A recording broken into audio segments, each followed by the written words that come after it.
Ladies and gentlemen, today is December the 8th, 2024, and we are here to talk about the world. Current events, foreign policy, economics, you name it, we'll talk about it in another episode of World Discussion with Agent Smith. Hello. Yo. Hey, how are you? Actually, about as rough off as this week has been. Maybe not that bad, but it's a spicy week. I'm excited to vent. I don't know if you heard me talking about my honor mode today in BG3, but Oh, yeah, you wiped? Is that what it was? I wiped in Act 1 in Joachim's Rest, the burning building. The same kind of thing happened where the door blows up and they all turn hostile, and that's a very tough group. Yeah. But I didn't get out because we didn't split up. I had an invisible character next to a visible character, so they actually got hit by AoE fire, and that invis broke. And then Gale went invis, and one of them ran over and cast the invisibility next to him, and then they just killed him. No one got out, and I instantly died, and I was just flabbergasted because I didn't even intend for it to be a fighting situation. This is a rescue operation. I'm here with the fire department, and they're like, "We're gonna kill you guys now because that door hurt us." But no one died. So did you open it from the other side, from inside the building? Yes. Okay, yeah, that's the second time now, because we did the same thing in our run. I know, I forgot that was such a big deal because we escaped, so I didn't think it was that big of a deal. You thought you could do the same, no? Yeah. Man. No, you know how to resolve that, right? Can't you... Can you throw water on it, or are you going through the other door? Now, here's what you do. You talk to the people who are pushing on the door on the other side, and then you'll actually get a skill check to open it. I did that. You did that? Do you mean the main door at the front, or there's another side door? Now, the door we're talking about, like the main door on front, that has the big crowd on it. Yeah, I kicked it in. From the other side, though, right? Yeah, from the outside. Yeah. Well, I mean, from the inside. I mean, you went inside the building and then kicked it open. No, I was outside the building. No. Okay, you were outside of the building. All yes, right. it was the upstairs building that blew us up and dealt damage. Oh, that's right. Okay. Yeah. There's the one dude who's pinned under the thing. It was his door. The Chancellor lady, she just, it's an easy door. You just kill it. It doesn't explode, but the other side one explodes. So my main character, who's the strongest one we had, got knocked down from the upper floor down to the bottom floor. So it was fall damage plus the damage from the door plus the burning damage that was on the ground then. Okay. So I was at 8 health just from getting knocked down there. So I got killed really fast. And then my 2 invis characters got caught, and my other character was the one that got all focused down by everybody. So I was dead within maybe a turn to 2 turns, and I used all the invis that I had. So I felt like I tried okay to fix the situation after it went bad, but the main lesson for me that I want to carry to future play is any character that goes invis should not go toward anyone else. They should fan out. If you invis, you invis and fan out. That's my lesson. Yeah. Yeah, disperse. Yes. And then it gets worse. It gets worse. You could say, how can it get worse? You just wiped in honor mode. You're dead. I wiped on the Nautiloid after that because of us. Because of us. The brain. How did that work? Yeah. If you have us with you, there's one other brain that patrols in the room with the slate that you get Shadowheart out with. It just runs back and forth in that hall. If you attack it with us in your party, us becomes hostile to you. Really? And us has 29 HP. And you have 12. Yeah. So us killed me. And then I had to re-roll again, and I was like, I can't believe this. Wow. See, in all my runs, I always just kill it. Yeah. First thing. So I never had that issue. I didn't even know it could turn hostile. Me neither, because I didn't attack the brain in there before.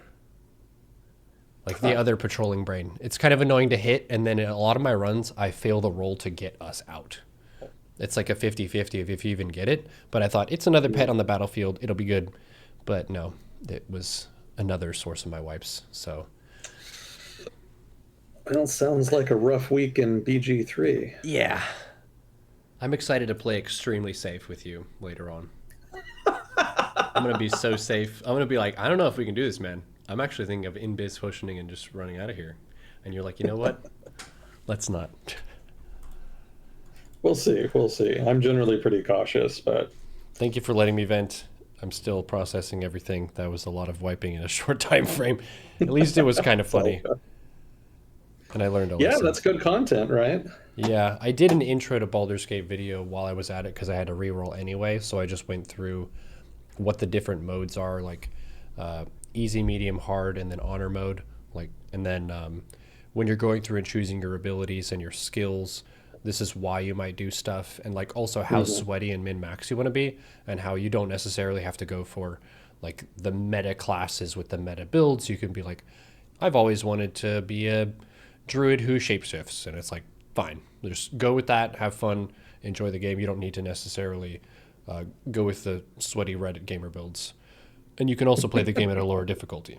So just because I do honor mode on stream all the time doesn't mean that that's what you should do. It's actually way better to not honor mode when you start, just because a lot of fights you don't even understand why you died because you don't know the fundamentals yet. Yeah, it's better to learn the mechanics. Yep. But Man. I survived, but I'm still feeling it. Yeah, that'll happen. And not to steal the thunder from the world, but I saw your message of the list of all the stuff that's happened this week. Oh yeah. Yeah. Sent you that on Discord. I got a bulleted list. Most of the time when we show up, and this is a point of gratitude, it's good to have a slow week with news in a sense of there's not too much chaos going on. But this week, I got a bulleted list with 1, 2, 3, 4, 5, 6, 7, 8, 9. 9, and then another follow-up update 3 days later. So that's how insane of a week it is, when a lot of weeks we just don't talk between world discussion. Yeah. So where do you want to start, I guess? Well, I was going to ask if you saw that there was going to be a BG3 update next year. Hell yeah, dude. I'm going to fucking glamour bard. I'm going to be so hot that no one even needs to fight me. They're just like, you're right. You're so sexy. We'll do what you want. Like, that's awesome. So glamour bard I want to try. Shadow sorcerer sounds really cool. I like the Shadow Kai a lot as a faction, so it's kind of almost that fantasy of using Shadowfell magic or something. The ranger one looked cool. Like, you can summon bats or jellyfish and other kind of shit. It looks pretty cool. I think there was another archer type of class for fighter. It's like an arcane archer fighter. I don't remember all of them, but there were multiple that stood out. Yeah, I just thought it was cool that they were still doing some updates. I know they said they wouldn't do any more like story stuff, but I was surprised that they actually were going to do more sort of game mechanic stuff. That's where I find most of the fun anyway. The story is good, but for me to approach the same fight from different party comps is equally refreshing. Because you're using different tools to solve the same problem and it goes differently, but you still want to have balance and synergy and stuff, cover all the bases, check all the boxes. Yeah, I concur. There's a lot of meat there. Yep, very deep game.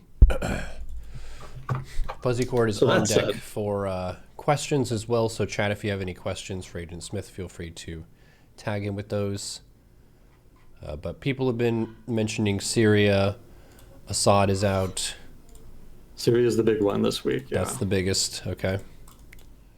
Yeah. How much have you been following that? Not much aside from what you've told me, so you can treat me as Gotcha. mostly ignorant. Gotcha. What was the last thing you remember from before this week? Because that can be a good starting point. So my overall understanding was that Syria as a whole country is overall pretty contested, but the urban areas were pretty firmly controlled by Assad regime, and they were still skirmishing, but it was more or less a stable government with resistance in the country. So not complete control, but mostly control in the main cities.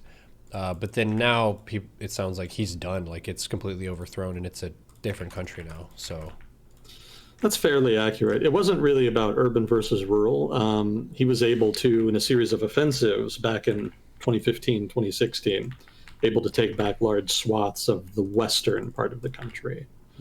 And the rebels, the main body of rebels anyway, had largely been relegated after that to a enclave of territory along the border with Turkey, in a province called Idlib province in northwestern Syria. And there was also like a little tiny enclave in the south along the border with Iraq and Jordan around a town called Al-Tanf. Rebels had been maintaining control of that with the support of the Jordanian government as well as with the American government.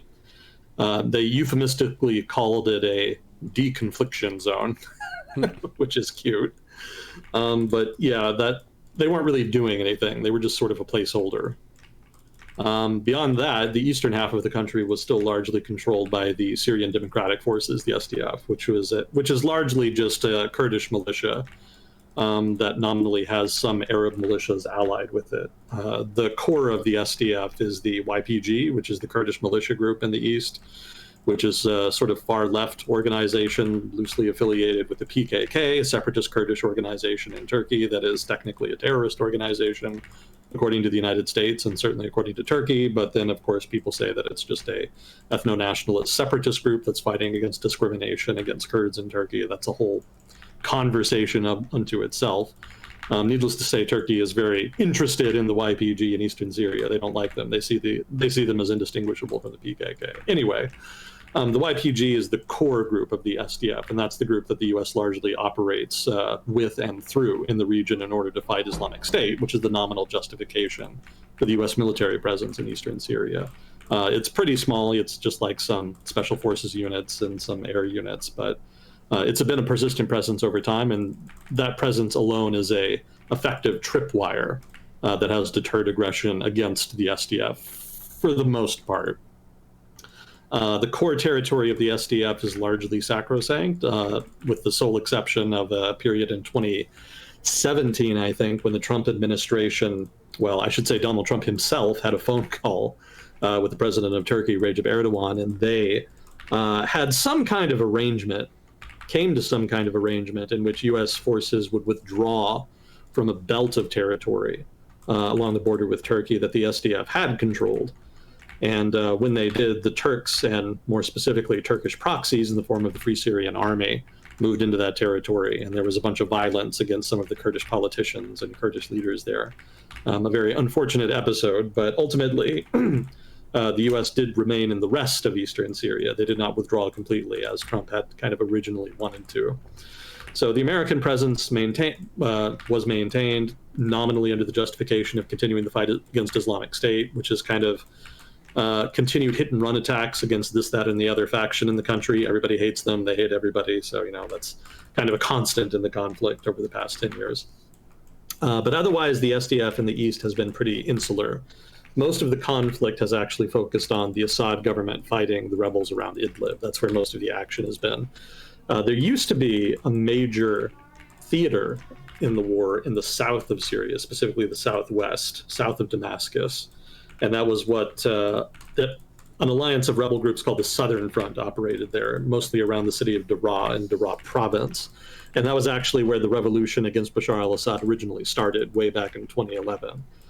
They fought really hard against the Syrian government, but another result of that 2015-2016 offensive is that they were ultimately conquered and subjugated. However, the rebels were not completely wiped out. What the Assad government did is that they cut deals with the rebel groups and basically relegated them to local militias. So they were not completely disarmed. They were allowed to continue to exist, but they had to be loyal to the government. So that was the quid pro quo. We won't wipe you out. In exchange, you have to be nominally loyal. And that was kind of the result was kind of an uneasy peace in the south, but largely the government was able to effectively restore its authority there and focus its forces on the north against the Idlib rebels. Now, the Idlib rebels are largely backed by the Turkish government. The main group that they operated through at first was a group called the Free Syrian Army.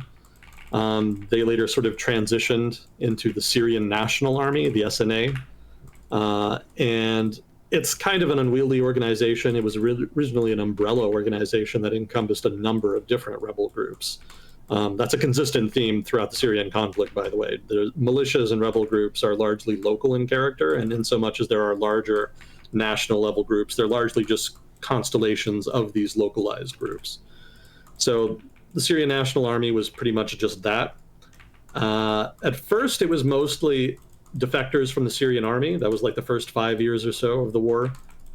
Most of the rebel fighters were guys who had been in the Syrian army, didn't like what the government was asking them to do about the protesters and later the other rebels, and then left. But eventually the fighting kind of reached a stalemate, and it became more of a pure Turkish proxy. You know, they were heavily dependent on Turkish aid, Turkish money, and they ended up having to run errands for the Turkish government. And what I mean by that is they ended up being deployed abroad. They ended up fighting in, for example, Libya. The Turkish government has good relations with the government in Tripoli, which is one of the two governments that claims authority over Libya. And when the Benghazi government, the competing government in Libya, launched an offensive on the Tripoli government, the Turkish government intervened with drones and also quote-unquote volunteer fighters from Syria, largely guys who had been part of the FSA/SNA. So that was just the degree of dependency there. They're very closely intertwined. Now, the other thing to know about the Idlib rebels is that besides being sort of dysfunctional and being multivariate and largely, I don't want to say dominated by the Turks, but heavily influenced by the Turks, there's also another element to the Idlib rebels, which is sort of the fundamentalist Islamist element. And you know, those who have been following, you know, the rebel offensive for the past week already know this. But for those of you who are not familiar with this, there was a number of Islamist groups that popped up in Israel over the course of the fighting. The most well-known one was Islamic State, which was originally Al-Qaeda in Iraq, until the leadership of Al-Qaeda in Iraq broke with Al-Qaeda Central, because Al-Qaeda in Iraq was seen as too extreme by Al-Qaeda Central, as unbelievable as that sounds. They ended up getting pushed out over the course of fighting in the Iraq War. They ended up in eastern Syria, and when the government's authority collapsed in Syria, they launched a big offensive into eastern Syria, dominated a number of rebel groups as well as the government, and then pushed into northern Iraq famously, which is where that was basically the genesis of the sequence of events that led to the Western intervention into Iraq and Syria, at least as far as helping the local governments fight Islamic State. So, of course, Islamic State was eventually contained. But that was just one group. There were a number of other Islamist groups, generally that had better relations with Al-Qaeda Central. And one of them actually ended up breaking with Al-Qaeda. And that's a militia that came to call itself HTS. Don't ask me what HTS stands for. It's in Arabic, and I can't ever pronounce it. So my apologies. My Arabic is bad. But yeah, it was originally Al-Qaeda's main affiliate in Syria. The leadership broke with Al-Qaeda because their affiliation with Al-Qaeda was causing too many diplomatic problems. The Turkish government kind of cared about it, kind of didn't. They were more concerned with overthrowing the Assad government back in the day. But the real problem was the West, which had a lot of problems with Al-Qaeda-affiliated militias in Syria, as you can imagine. And so in order to kind of smooth things over, they nominally, perhaps substantively, broke with Al-Qaeda. At the very least, they announced it publicly and tried to make a big deal out of it. Nobody really believed them. That was their trouble. You know, even if they'd formally broken with Al-Qaeda, they were still seen an Islamist fundamentalist militia/terrorist group that was, if not affiliated with Al-Qaeda, then was at least adjacent to Al-Qaeda, which is not really sufficiently distant from Al-Qaeda to be comfortable for Western governments of one sort or another. So HTS and a number of affiliated Islamist groups kind of started fighting more on their own. They still had ties to Turkey, but they were not directly under the thumb of Turkey like the Syrian National Army was. And that resulted in fireworks, because to kind of skip a number of events in Syria, once you get to around 2020, the Syrian government launched a big offensive to try to bring the war to a conclusion. By this point, the Syrian government had managed to reconquer most of the western part of the country, and they were hoping to push Turkish-affiliated rebels out of Idlib province and basically finish off the rebels once and for all. That ran into a big barrier, and that barrier was the Turkish army. The Turkish army had not really been formally deployed in Syria up to that point, but when it became apparent that Turkish-aligned rebels were under a lot of pressure, the Turkish army jumped in, and they ended up staying, acting as basically a tripwire in order to deter future government offensives. And when the Turkish army did that, the Syrian government asked for Russian and Iranian help, which was rejected. They didn't want to get more involved than they already were. And so the result was a negotiation and ultimately a ceasefire. Now, part of the negotiations for that involved a number of concessions by both sides. One of the things the Syrian government said one of the things the Syrian government agreed to do was to hold elections, quote unquote, and so that there could be some kind of reconciliation with opposition forces, and so that eventually there could be a unity government that would see an end to the fighting. Nobody expected the Syrian government to actually do any of that. It's an authoritarian, borderline totalitarian state, or at least it was under Bashar al-Assad. So that was seen as kind of meaningless, but they still wanted to try to get the concession out of him, if only so that they could, use it against him later, rhetorically and diplomatically. On the part of the rebels, more specifically on the part of Turkey, one of the things Turkey agreed to do was to get rid of the terrorist groups, quote unquote, operating in Idlib province. The big knock against the Syrian rebels from the start had always been that there was a number of Islamist terrorist groups of one sort or another that were kind of strewn about amongst the rebels, and that this sort of undermined their moral authority in their fight against authoritarianism. And so Turkey was made to agree to get rid of them. And of course, the main and largest Islamist group in Idlib, certainly the main one that Turkey did not have direct control over, was HTS. And so subsequently, there was actually an offensive launched by both the Turkish army and the SNA against HTS strongholds in an effort to eject them from the territory. I don't think the Turkish government did that to adhere to the terms of the deal that was agreed with Russia and the Syrian government. I think that's just something they wanted to do anyway, because they wanted more control over the rebel forces in Idlib. Regardless, it didn't work. They were not able to do that. The rebel forces on the ground were not strong enough. HTS was able to use, the normal menagerie of sort of asymmetrical warfare and tactics thereof in order to evade the stronger forces. And so they continued to survive. And ultimately, the Turkish government kind of gave up, and they kind of came to an uneasy understanding. So, both of them basically just coexisted in Idlib province, with one or the other Turkish line group controlling some territory and then HTS controlling a lot of other territories. It was very patchwork. Now, after that ceasefire made in 2020, there was basically 4 straight years of nothing much happening.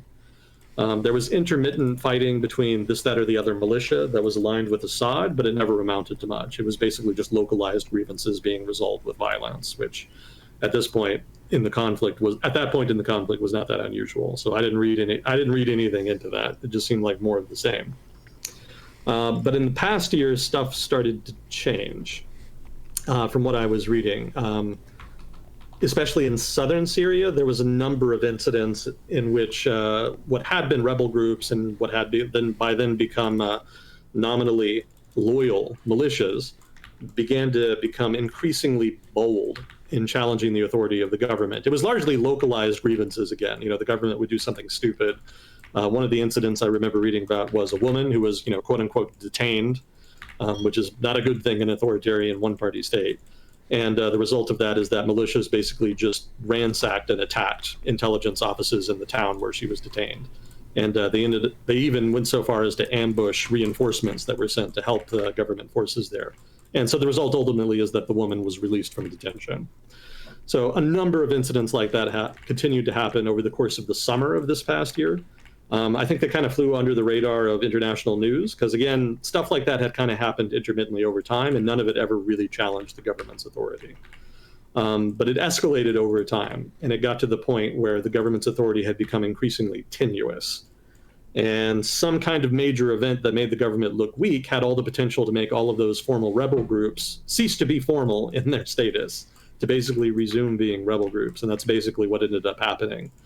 We'll get into that in a minute, but I want to first point out here that the idea that the conflict was frozen and that it wasn't going to change was not something relegated to just international news agencies. This is something that foreign governments, both in the region and outside of the region, also believed. A number of European Union states were getting tired of the sanctions regime against Assad, and a number of them actually broke ranks and had started to engage the Assad government over the past year in order to try to reach an understanding that would allow them to normalize relations and negotiate on issues of common interest. Specifically, the refugee issue was the main thing. A number of governments in the European Union wanted to start returning refugees to Syria, and in order to do that, they would have to reach some kind of legal understanding in which they would recognize the government first. And I think there was actually a delegation from that group of countries in Europe that was on their way to Syria, right around the time the recent offensive started in the past week. So that's the degree of commitment that's the degree of belief, rather, that the conflict was frozen and the Syrian government was the de facto victor in the civil war. They thought they were going to stick around and that it was just a matter of time before there was some kind of final resolution to the conflict of some sort in which there was a negotiated peace. The same thing was happening with Middle Eastern governments, including the ones that had been trying to overthrow Assad back in the day. The GCC, the Gulf Arab monarchies, they had begun trying to normalize relations. They didn't think there was any point in continuing the conflict or continuing to support rebels and whatnot. So they'd been reaching out to Syria over the past couple of years, trying to normalize relations with the government in order to try to mitigate Iranian influence, which was their main influence. Obviously, overthrowing the government would have been better in that vein, but since that failed, next best thing is to try to give the Syrian government a reason to be friendly with the Gulf Arab monarchies, so that they would be less inclined to help Iran in whatever adventure that the Iranian government wanted them to participate in. That was mildly successful. I don't think there was ever full normalization, but Syria did get some minor diplomatic victories here and there. They were, for example, allowed back into the Arab League, which they had been kicked out of way back in 2011 or so. So overall, if you'd been paying attention to the conflict but not too deeply over the past year, your impression is that there was some violence, but that otherwise the situation was just normalizing, that the conflict seemed to be on the way to a conclusion, albeit a slow, grinding conclusion, in which the Syrian government would remain in power and the rebels would be allowed some degree of autonomy, of some variety. That's where we were. And then over the past week, everything changed. Everybody is thoroughly shocked. This is not what anybody was really expecting to happen. So to get into that, about a week ago, the HTS and can I intervene real quick just to kind of check in? This is a mess. There are so many different factions at play. It's not clear, Team A versus Team B. It's the cluster of different motivated groups and the balance of power between the biggest dog in town at the time and all the different smaller dogs. It seems like they teamed up and changed stuff when people didn't expect that to happen. To very oversimplify things. Who changed what now? The smaller forces at play take down the largest target in a way that the world didn't anticipate would happen. I guess my question is how did that happen? Oh no, it's not even that simple. Everybody is killing everybody, basically. Oh, okay. It's pretty much the ultimate PvP zone. Okay. Yeah, the rebels were never especially united. Even amongst the Turkish affiliated militias, there was a lot of sniping and jockeying for position within the coalition. Nothing in Syria has ever been clean cut. To kind of jump ahead, I've seen some people online saying that Assad was overthrown, but now he's just going to get replaced with a dictatorship that's even worse. That's probably not true, actually. I'm pretty cynical, so I understand the impulse to assume that. And it's certainly a safe bet in a lot of cases, but I think people who are saying that are way underestimated just how fucked up things have been in Syria for a very long time. This is almost certainly going to be a net improvement now that Assad is gone. We can kind of get into that discussion too. But for now, to go back to the genesis of the offensive here. So HTS has spent basically the past 4 years consolidating power. Basically, since that ceasefire that was agreed between the Turkish militias and rebels and the Syrian government that started in 2020, HTS has been consolidating its power, coalition building with allied militias, and also investing in its military forces. And I think, much to my surprise, probably to the surprise of a lot of people, they actually did a good job of that. And they did it despite not really having the closest relations with Turkey, who, again, is the main backer of rebels in Idlib province. When I was kind of writing up notes about this, as I was doing more research on the details behind the offensive and whatnot, I assumed that HTS was more of a Turkish proxy. And I was actually predicting at first that Syria was about to become a Turkish satellite state.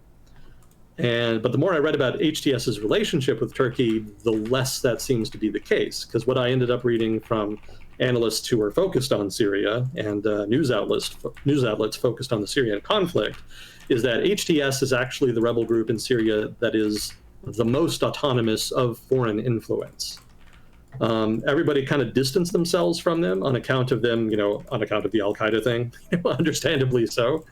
But because nobody could really get rid of them, and because everybody was kind of more focused on fighting, either the rebels in the case of the Syrian government or the Syrian government in case of the main rebel groups backed by Turkey, HTS had room to breathe.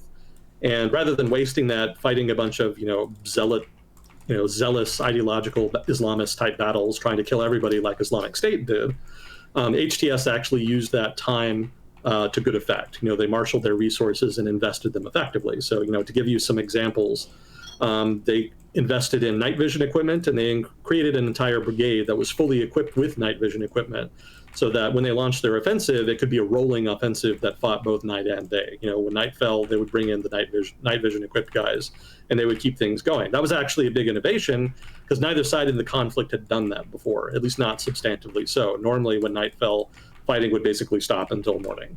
That had been the norm in the Syrian civil war for much of the conflict up until this recent offensive. They also invested in artillery mortars, so they had decent indirect fire. They created a special forces unit that was relatively well trained and well equipped. Some of that is Turkish influence. I'm sure they helped them out to a degree there. They also invested in leadership. They had better officers. And let me check my notes. There's a couple of things that they did that I have written down. I've got a lot of notes for this week, so give me a minute here to get through it here. Impetus, yeah, we're doing that. Update. Oh, right. Also, they created a drone unit. This was the Isab al-Hamra, the Red Bands. Sorry, no, that's the Special Forces unit. The drone unit is the Kaitab Shaheen. Supposedly, Ukraine helped them out. I haven't seen that necessarily confirmed, but I did see a rumor going around that the Ukrainian armed forces had given them like drone blueprints and some software, something like that. I was a little unclear about the details, and I wasn't able to find more on that. But Ukraine, there have been a lot of rumors about Ukraine helping other forces around the world that are fighting either the Russian government or what had been Wagner Group forces. Technically now it's Africa Corps, hilariously. So that's the only reason I bring that up. If it had just been Syria, then I wouldn't bring it up. But there's been consistent rumors about Ukrainian forces in Africa and other places as well. So this could be another iteration of that. Also, HTS invested in a fleet of reconnaissance drones.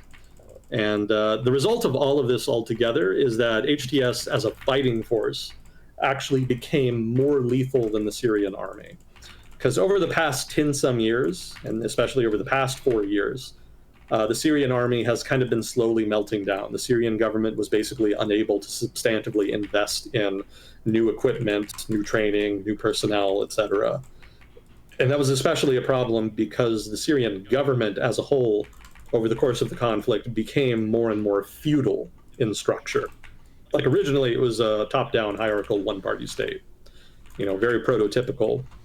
But as the government lost more and more authority and had to cut deals with rebels instead of dominating them, the government's authority on the ground became increasingly thin. And even amongst the loyalist forces that did not rebel against the government, the price for that loyalty was getting higher. In any kind of one-party state, patronage is the name of the game. You need to have money in order to pay people off to keep them loyal. And a lot of the guys working in the Syrian army, a lot of the relatives of Assad even, they needed to be paid off. And in so much as the government had fewer resources to do that with, what they did instead is they started selling off, chunks of the economy.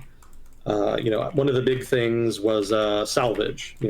Whole cities were wrecked over the course of the war, so selling scrap from wrecked towns and cities was one way to make money. So what they would do is that they would give this, that, or the other commander or relative a monopoly over the salvage of a given territory, and that would be how they would be paid. Have you ever heard of Captagon? No. That's an amphetamine. It's a drug that's very common and popular in the Middle East. Huh. And Syria became the region's leading producer, basically. One of the ways that the Syrian government got revenue to maintain its patronage network was by becoming a narco state. They started dabbling, well, not dabbling, but becoming dominant suppliers of Captagon in the region. So selling drugs, salvage, telecommunications, other public utilities, all of that stuff became game for the patronage network. And so the result is that the Syrian government became de facto more decentralized. They became more and more dependent on this constellation of loyalists who had only tenuous loyalty to the government. And those were the guys that had direct, ties to the government. That doesn't even get into, like, again, the rebel groups that had been fighting, but that cut deals with the government. Those guys were, the loyalty of those militias was especially suspect, as we've seen. So all of that meant that the Syrian army as a fighting force was increasingly mercenary, less and less professional, less and less well-equipped. And again, just compare and contrast that with everything I just said about HTS. Like, you can see how the scales were slowly tilting over time. And because of the ceasefire 4 years ago, you didn't see that on the battlefield because there just wasn't much fighting. All of this was basically just happening behind the scenes. You had to be, like, really paying attention closely to the conflict to see it happening, and most people had tuned out by that point. Again, like I said, international leaders, regional leaders, even people in the conflict itself thought the conflict was coming to a conclusion and was more or less over, and didn't really see major moves happening in the future. So what changed is that last week, the HTS, well, not even last week, it was actually, I think, in September, HTS decided that they were going to launch an offensive. So they started, planning with their allies, building up munitions, all of that jazz. And the purpose of the offensive, which hilariously was called Operation Deter Aggression, you gotta love these euphemisms. The purpose was just to take some additional territory around Aleppo. If you don't know what Aleppo is, it's the largest, well, it had been the largest city in Syria. I think it's not anymore. I think Damascus would be at this point. It was the site of major fighting earlier in the conflict. Battle of Aleppo was like a big deal. I think there's whole documentaries that have been made about that. It was also the commercial center of the country, and I don't think that's true anymore either, unfortunately. But anyway, in a big offensive, 2015, 2016, mentioned that earlier, the government took all of Aleppo back, pushed the rebels back, let's say like 20-some kilometers from the city. HTS wanted to just get closer to the city to kind of marginally improve their negotiating position. That was the plan. They did not have high expectations. And the original plan was to launch the offensive in October. But what happened is Turkish intelligence got wind of the offensive. Remember what I said about HTS not being particularly close with Turkey. They were not coordinating with Turkey on this offensive. The Turkish intelligence agency basically found out about it secondhand. And when they did, they stepped up and said, hey, we don't want you to do this. Again, because Turkey is backing the rebels here, if there is an uptick in fighting, then they have to expend more resources to help them out. And the Turkish government isn't really interested in this right now. Even they at this point had pretty much written off the conflict and were more interested in just maintaining the status quo, maintaining what influence they had gained in Idlib province for the most part. Actually, even more than that, the Turkish government was principally focused in Syria on the Kurds. Again, they've got the whole PKK conflict going on in eastern Turkey mostly. So that was mostly what they were focused on and interested in, not so much a resumption of hostilities with the Syrian government. So they found out about the offensive. They tried to talk them out of it. They pressured them. HTS ultimately agreed to delay it. So that's why it didn't happen in October. So then it was rescheduled, and while the Turkish government didn't like it, they were ultimately unwilling to invest anything in really fully stopping it either. Again, it's just extra work on their part. So let it go. And really, if they do let it go, what's the worst that can happen? It's just a minor rebel offensive. Nothing's going to really come of it, right? That was the expectation. So the rebels launched the offensive on, if I remember correctly, November 27th. And that's actually when it started. But, fighting happens in Syria, so it didn't really get reported. It just flew under the radar until they took Aleppo. And I think that was the first message I sent you earlier this week. The fall of Aleppo was like the big thing that got everybody's attention at first, because nobody thought that would happen. And keep in mind, there was no point in the conflict over the course of like the 13 years that it's been going on that the Syrian government ever did not control some part of Aleppo. Like, even when the rebels were at the height of their power in the city during the Battle of Aleppo, the Syrian government still controlled like half of it or something. They still maintained a very strong presence there. So what happened with the rebel offensive is that the government lost the entire city in a day. That was shocking. That's what got all of the news agencies on the story. That's where coverage really got started. I think even HTS was shocked by that. Because again, like I said, the planning for the offensive was just like a marginal, incremental thing. They were just going to put pressure on the government. They were going to break the ceasefire, make some gains around Aleppo, whatever. I don't think anybody expected it to go nearly as well as it did. But when it did, like with any offensive in any war, when you have momentum, you want to keep going. You want to exploit it as much as possible. And keep in mind that HTS, like I said, had been investing in its resources, so they had a lot more capacity to exploit this breakthrough than any rebel group in Syria had up until that point. So they kept going. They kept pushing south. And when they did, what happened is that the Syrian army just folded. It folded over and over again. They just kept retreating. They couldn't hold on. They couldn't handle any of the innovations, basically, that HTS was throwing at them. One of the big advantages that the Syrian army had over the course of the conflict was artillery and air support. And both of those advantages were negated by drone strikes, specifically by that drone unit I mentioned. HTS was able to use them not only to target fixed defensive positions, which was another advantage the Syrian army had generally had.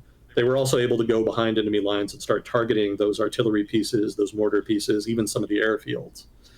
And the result of that is that the Syrian army just had no real response. Like, all of their traditional advantages had been negated. They were able to still use them to a degree. There were Russian airstrikes, for example, but it wasn't enough. And ultimately, they just fell back. And eventually, the rebels got to Hama city, which was the next big city on the road to Damascus from Aleppo. So everybody was kind of watching that to see if the government would rally, maybe launch a counteroffensive. That was my expectation. In my notes, I even wrote, rebels took Aleppo, remains to be seen if they can withstand the government counteroffensive. That seems quaint compared to what happened later, but that was kind of where my expectations were at that stage. But the government, while it tried to rally and tried to set up positions around Hama, they didn't last. The rebels were able to break through, and ultimately the government retreated again. And at this point, the government forces had a really difficult problem, because one of the most difficult things to do in warfare is a fighting retreat. That's hard to do, because it's very easy for forces in retreat to just become a rabble, to just become completely unorganized, and to just fly off in different directions. And at that point, there's nothing between your attacker and whatever's behind you. And they can just keep going unless you can rally your forces. And it seems like the Syrian army basically just disintegrated because they could not handle that. It seems like command and control fell apart. It seems like their assets were obliterated on the ground. Morale was already very low. One of the problems the Syrian government had was, in addition to the general economic dislocation of the war and the sanctions and all of that jazz, that translated into the government having trouble paying its soldiers. And that's obviously a big problem if you're a government dependent on patronage, because like I said, everything depends on money. Everything's about loyalty, and you have to buy that. So that probably also was another factor. So just all of it came together to mean that the Syrian army collapsed in the face of this offensive. It was just one thing after another. First they lose Aleppo, everybody's shocked. Then they lose Hama, and everybody thinks, okay, well, that must be it. Surely the rebels have run out of momentum. Surely the government will be able to rally.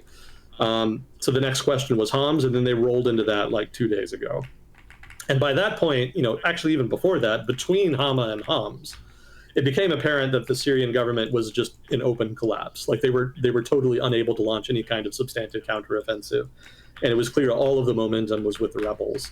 And that's when the Southern Front activated. All of those militias I mentioned earlier that had made deals with the government in order to try to, basically preserve themselves to avoid getting exterminated in that earlier phase of the war. They still existed, and like I said earlier, over the course of the summer, they've been getting increasingly bold about challenging government authority. And now they have this evidence that the government's authority is vulnerable. It has this moment, this window of opportunity to rise up and, at the very least, take back control of their own territory, maybe even to go further. And that's what happened. They rose up, they turned on the government, they successfully ejected the government from Daraa province in less than a day. I think just 2 days ago, I was invited to some friends, to a friend's place, just to kind of hang out. And on the drive over, southern Syria was still held by the government. And then in a matter of hours later, on the drive back home, I was reading about 90% of Daraa province having been liberated by rebels. Like, it happened that fast. And after that, they launched an offensive north towards Damascus. And it was actually the Southern Front rebels, the guys moving north from the south, that actually took Damascus recently. That happened just in the past day or so. And it didn't seem like the government was really even trying by that point. I was reading yesterday that Assad rather had gone to the airport, left the country, and that afterwards officers in the Syrian army were told that the government is over, the war is done, you were all discharged, you can leave. And so everybody they did what every army does when they're on the losing end of a civil war. They took off their uniforms and just ran, blended into the population, went home, did whatever. But there are lots of reports about people seeing soldiers taking off their uniforms and whatnot. So yeah, that was the end of it. After that, rebels just rolled into Damascus. HTS from the north continued moving south. Presumably they met with the Southern Front at some point between Damascus and Homs.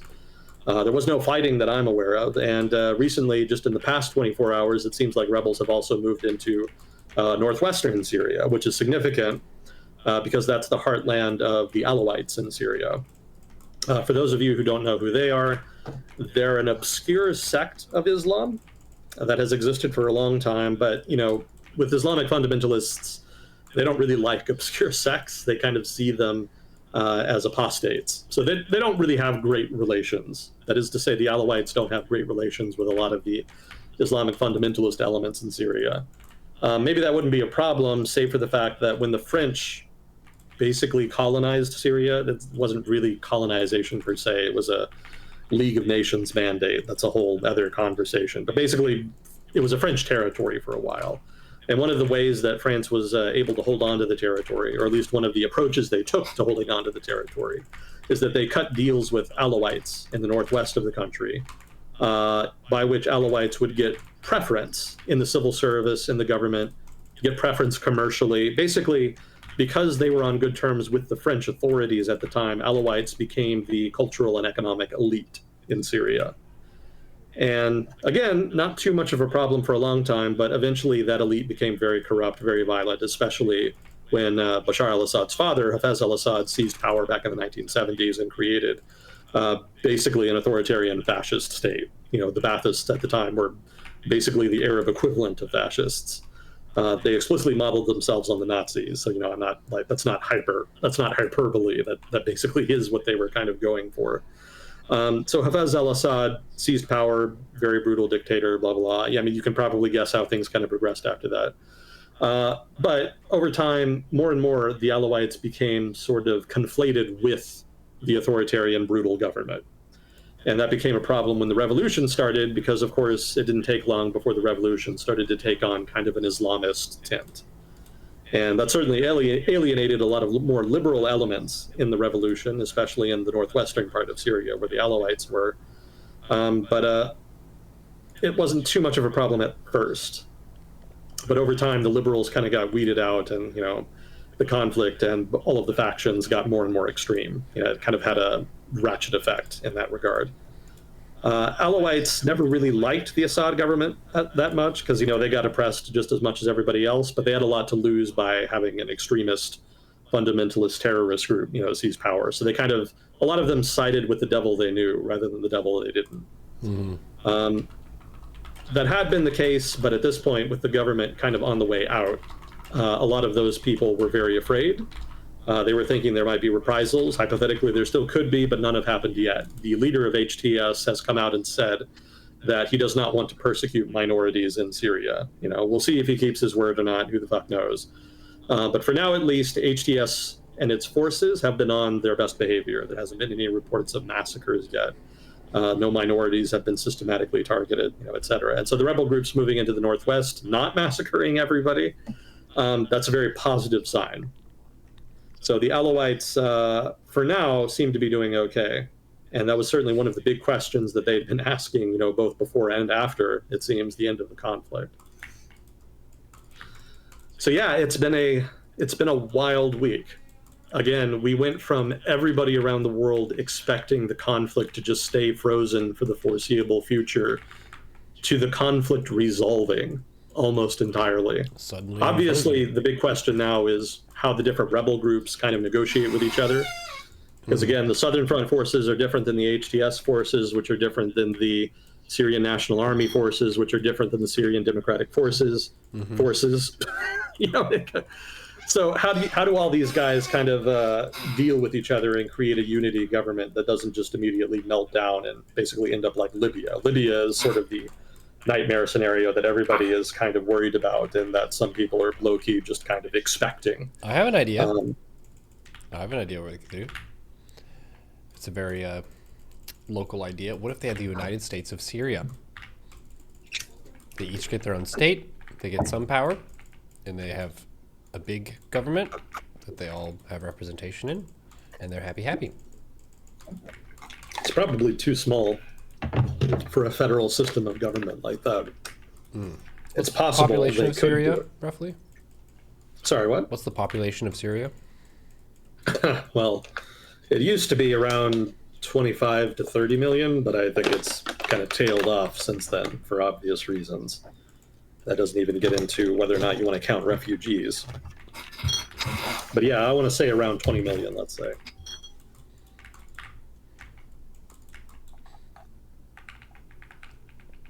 Yeah, some degree of autonomy could be in the cards one way or the other, but yeah, federal systems like that kind of reward centrifugal forces, and there's a lot of centrifugal forces in Syria right now. I imagine there's going to be more of a desire for centralized government to some degree in order to try to bring the country back together.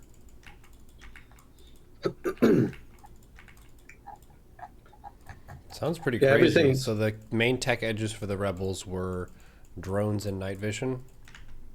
For the big Drones, ones? night vision, indirect fire, maybe to varying degrees intelligence, depending on foreign involvement.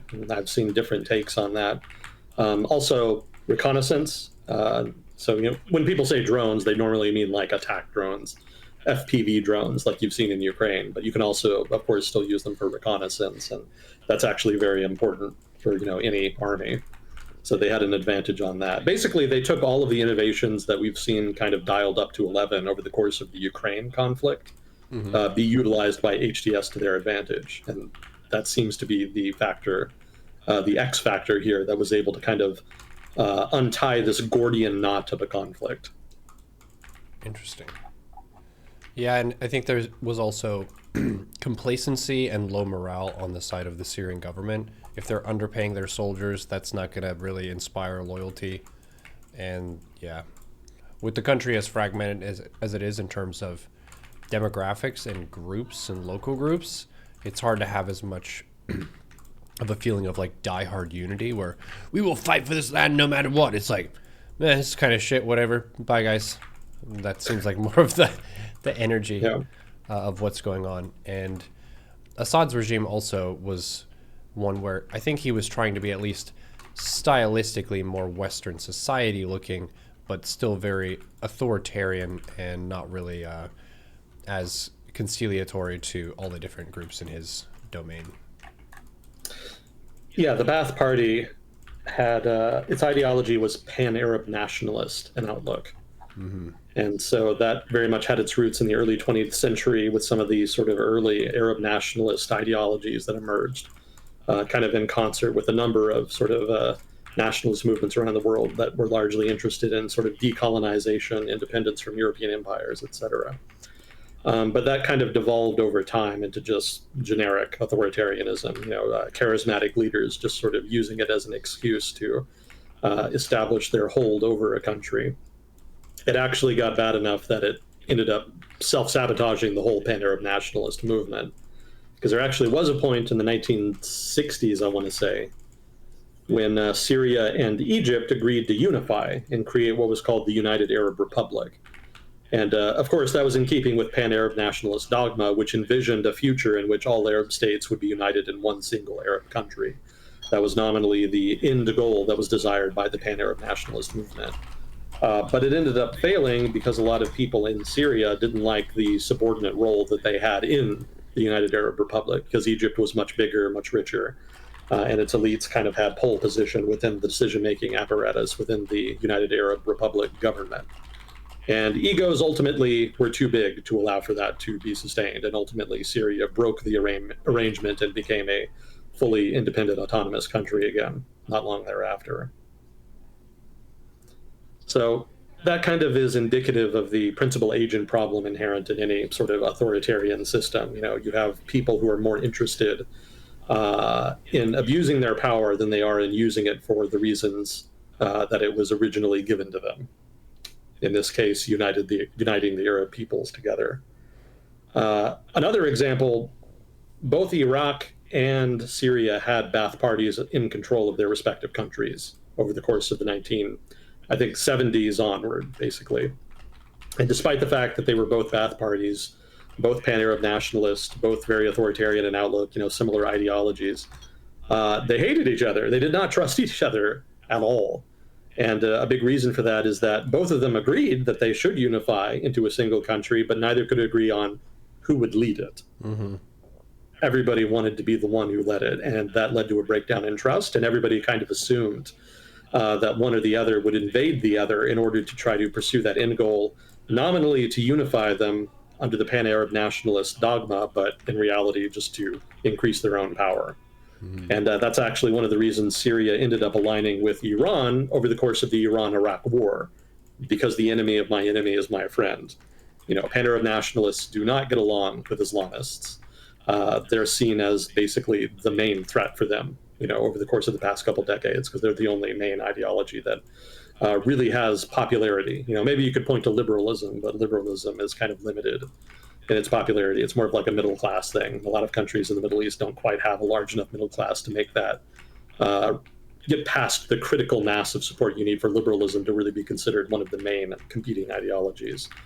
So pan-Arab nationalism versus Islamism, they suppressed Islamists pretty much everywhere and always.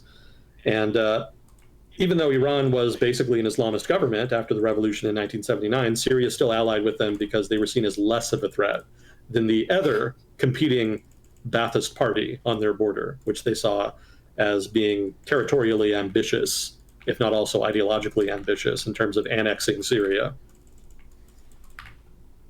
So there's just no trust there. It was just all about egos and personalities.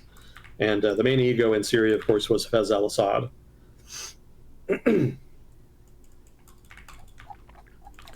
Where did he run off to? Bashar al-Assad, he's in Moscow right now. Huh. Yeah, of course. Yeah, the Russians are bugging out. They were already evacuating just a couple days ago. And I think they still are. So they're going to lose their warm water port. Interesting. I don't think that was ever really an important factor for them. I don't think Tartus was like this really key strategic node for the Russian military. They just don't do enough abroad to really even use it for much. I think the Russian intervention in 2015, 2016 had to do with other factors, not least of which was sort of needling the West, which was useful for domestic political reasons, but also nominally, just to have a reason to send the Russian military out and get some experience, because they hadn't really been doing a lot up till that point. Also, it kind of undermined American credibility in the region and made the Russians somewhat more attractive as a partner. The whole Arab Spring did a lot of damage to American credibility, because a lot of regimes that the United States has traditionally been allied with are very authoritarian in the region, you know, famously so. So when a number of them started to face problems over the course of the Arab Spring, Washington kind of faced a dilemma, because, you know, the West had promised to protect them from threats, explicitly promised to protect them from external threats, but also kind of implicitly promised to protect them from internal threats. But the internal threats they were mostly thinking of were Islamists and communists. The idea that people might rise up and protest against just authoritarianism because they wanted representative government, that was kind of new, and Washington ultimately demurred. The Obama administration specifically just kind of decided to stay out of it. They didn't really explicitly support the protests, which bothered a lot of people, but they didn't support the governments either, and that actually scared a number of governments. The Egyptian military in particular complained very loudly about that. They saw it as an explicit betrayal of the West, and of Washington in particular, of the arrangement that Washington had had with Egypt traditionally up till that point. So, yeah, that created some problems.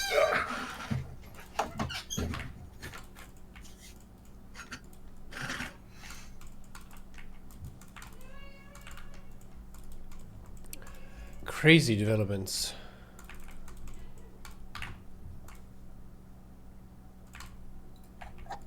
Yeah, it's a developing situation. We don't really know yet what the post-conflict government is going to be. We don't know if indeed we're even in post-conflict environment. There's reports of the SDF fighting with the SNA up in northern Syria. And, Turkey is not going to be any less interested in fighting the Kurds than they were before. So that's going to continue to be a flashpoint. Whether or not the HTS aligns with Turkey on that and helps them out, that's an open question. The Trump administration, in the first Trump term, wanted to get out of Syria, but Trump himself ended up clashing with the military a lot over that. So it could be that the U.S., when the new administration comes in, just decides to leave eastern Syria with the notion that Islamic State can be dealt with by, the new government or whomever, or maybe the U.S. can just deal with it from afar if it starts to get to be a problem again. So if that's the case, then the Kurds are going to be in trouble. At that point, probably HTS and the Turkish government and the SNA will probably all just jump on them, and eastern Syria will just be forcibly reunited with the rest of the country. On the other hand, the Trump administration could decide to stay there and have some kind of negotiated withdrawal, or maybe even negotiate some kind of autonomy for Kurdish forces in eastern Syria. So in that sense, we may end up staying to some degree. It's all just conjecture in that regard. We'll see. The Turkish government is going to lay the pressure on, though, regardless. Certainly, I think the biggest winner internationally from the past week is going to be Turkey, because their main opposition in Syria up till this point had been Bashar al-Assad. So I think even if HTS is the most independent of foreign influence in the Syrian conflict, Turkey has been the most committed to supporting different rebel groups in Syria since the conflict started. And so now that they have basically free reign in the country, I suspect that influence is going to exponentially increase. Israel's also kind of sniping a little bit with, not sniping, it's skirmishing with some forces along the Golan Heights and the border there with Syria. We'll see where that goes. Benjamin Netanyahu is still kind of berserking, in the Levant. So this is another excuse to do more. We'll see what comes of that, but I don't think it'll get too much bigger. Obviously, Israel is not thrilled that, Syria is going to be most likely an Islamist government going forward. But they're also a little busy right now, so there's not a whole lot they can do about it.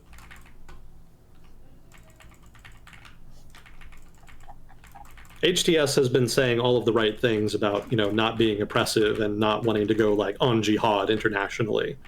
So for the moment, Western governments are humoring them. They're not panicking. We'll see how long that lasts. I suspect that HTS will probably be mostly focused on Syria for the next few years, at least.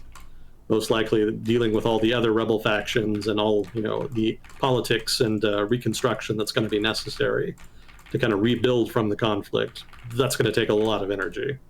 So I don't think jihad is going to be top of their list of priorities. And that would be the wisest thing they could do, because if they do start supporting international terrorism, their reign is going to be short-lived. They're going to have a lot of problems with a lot of different countries. So for that reason alone, though, I think it's unlikely that they'll be very aggressive. I think they'll be very inward-looking, shall we say.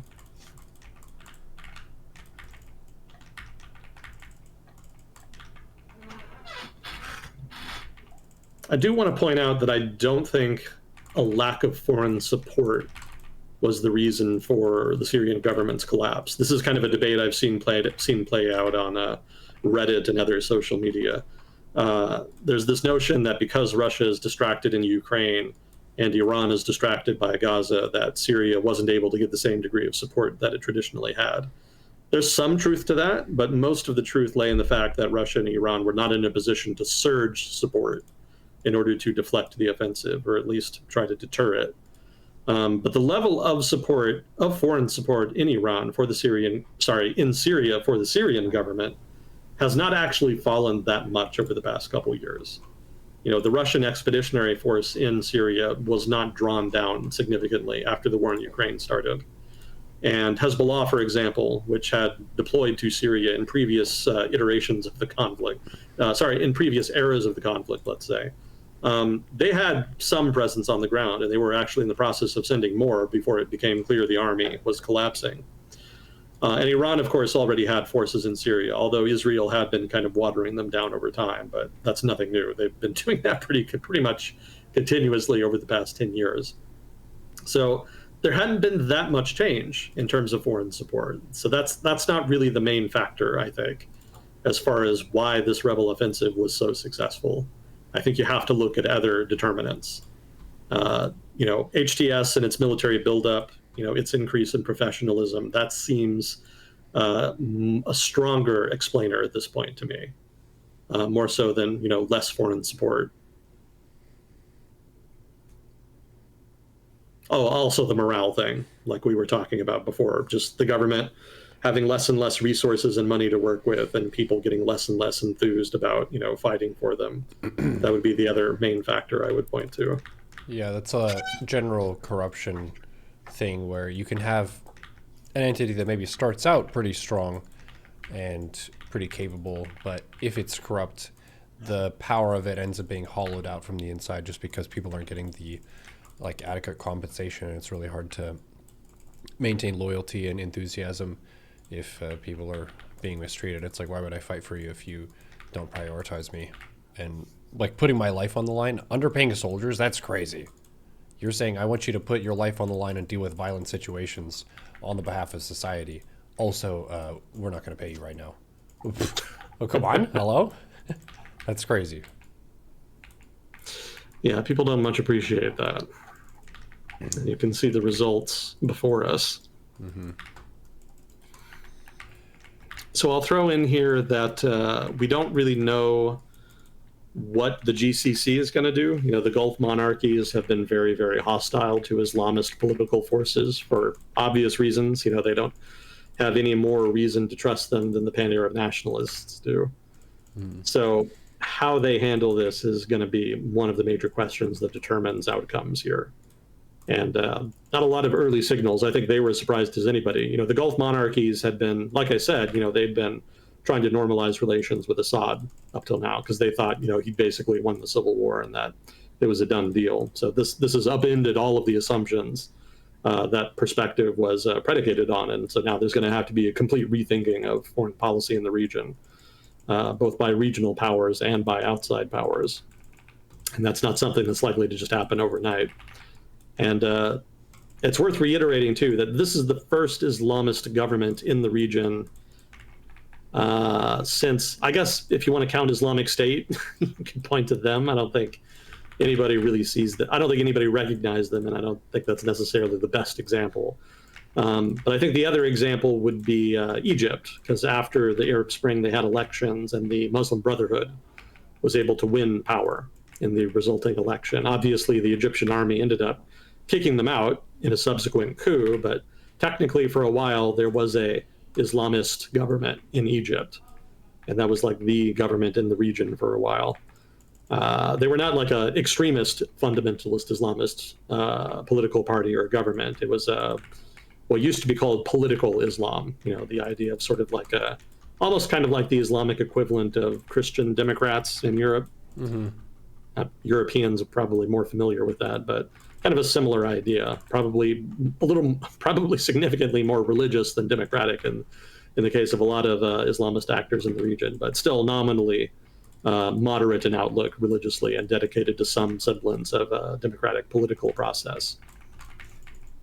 So that was the last time, and the region didn't really respond well to either the Islamic State or the Muslim Brotherhood. So it'll be really interesting to see what happens here with HTS. Is there anyone who might try to contest them? The other rebel groups are the main groups that would do so, if it happens at all. So the Southern Front rebels, for example, have not traditionally been very Islamist in outlook. They were considered the more liberal faction of rebels in the conflict.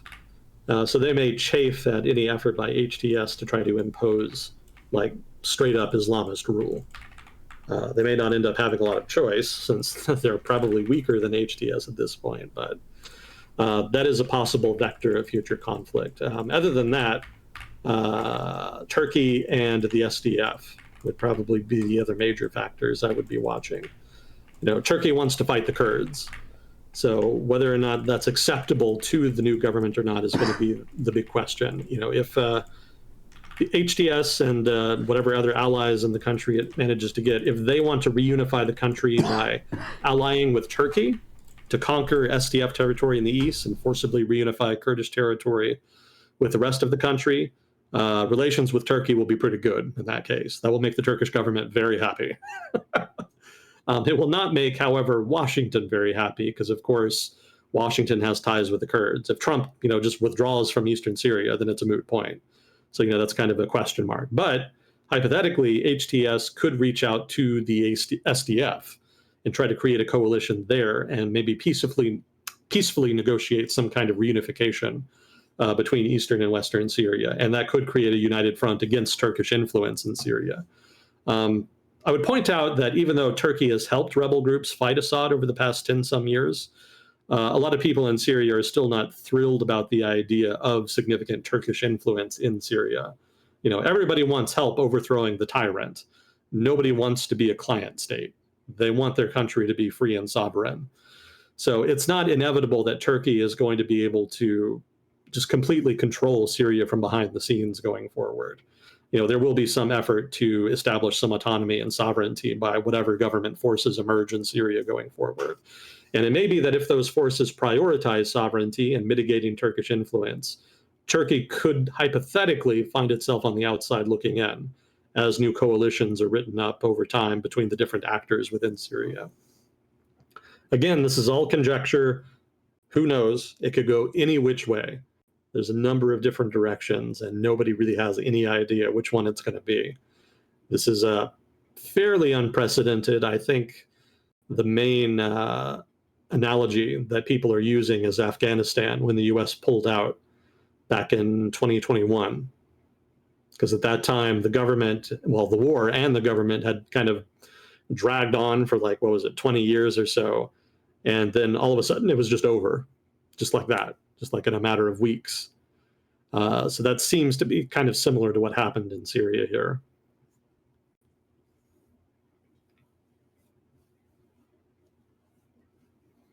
Yeah, it's kind of like a boxing match where in the final round, one of the fighters gets jabbed, not even punched. He gets jabbed and then he just falls over and dies. It's that unexpected. It was that weird. Just as an outside observer, that's how it felt seeing this play out.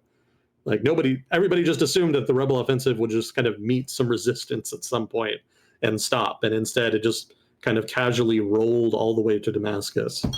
Yeah, wild stuff. Completely unexpected. Whoops. Yeah. Yeah, there's a kind of a light discussion in a chat and good commentary. Thank you, Wobbler, for pointing that out. It's not natural or normal for a human being to comprehend this much drama and tragedy and conflict at such a scale. It used to be your local, where you could get by fucking horse cart or by foot from place to place, and that's the area you had to concern yourself with. Whereas nowadays we have the capacity to track the activity of the entire planet, which is a way bigger ball game. There's a lot more stuff going on there, a lot more at stake, and a lot more just to kind of mentally and emotionally process. So you do have to kind of decide how many hours a day you're willing to look into the void and handle stuff based on how your life is going and so on. Yeah, Syria is a high bar. Yeah. As far as complexity, the Syrian conflict is definitely one of the most complex in the world over the past 20 years. I've even read an account from a guy in the military. He was an officer who was working in Syria. He was a part of the American detachment that was deployed in eastern Syria. And he noted about the Syrian civil war that it was the most complicated, convoluted conflict he had ever seen in his entire career. Huh. Must be pretty complicated then. Yeah. I mean, Lebanon was pretty similar when its civil war was going on. That started in 1975 and it just kind of dragged on until 1991. Lots of different sectarian groups, lots of foreign intervention. effectively, it kind of played out pretty similar. I don't think its denouement was nearly as dramatic, but in terms of complexity, very similar. Syria is just even more complex because it's just much bigger, geographically and demographically. Yeah, the Levant in general is basically just one giant geopolitical clusterfuck. It's quite the mess, any way you slice it. Mm-hmm.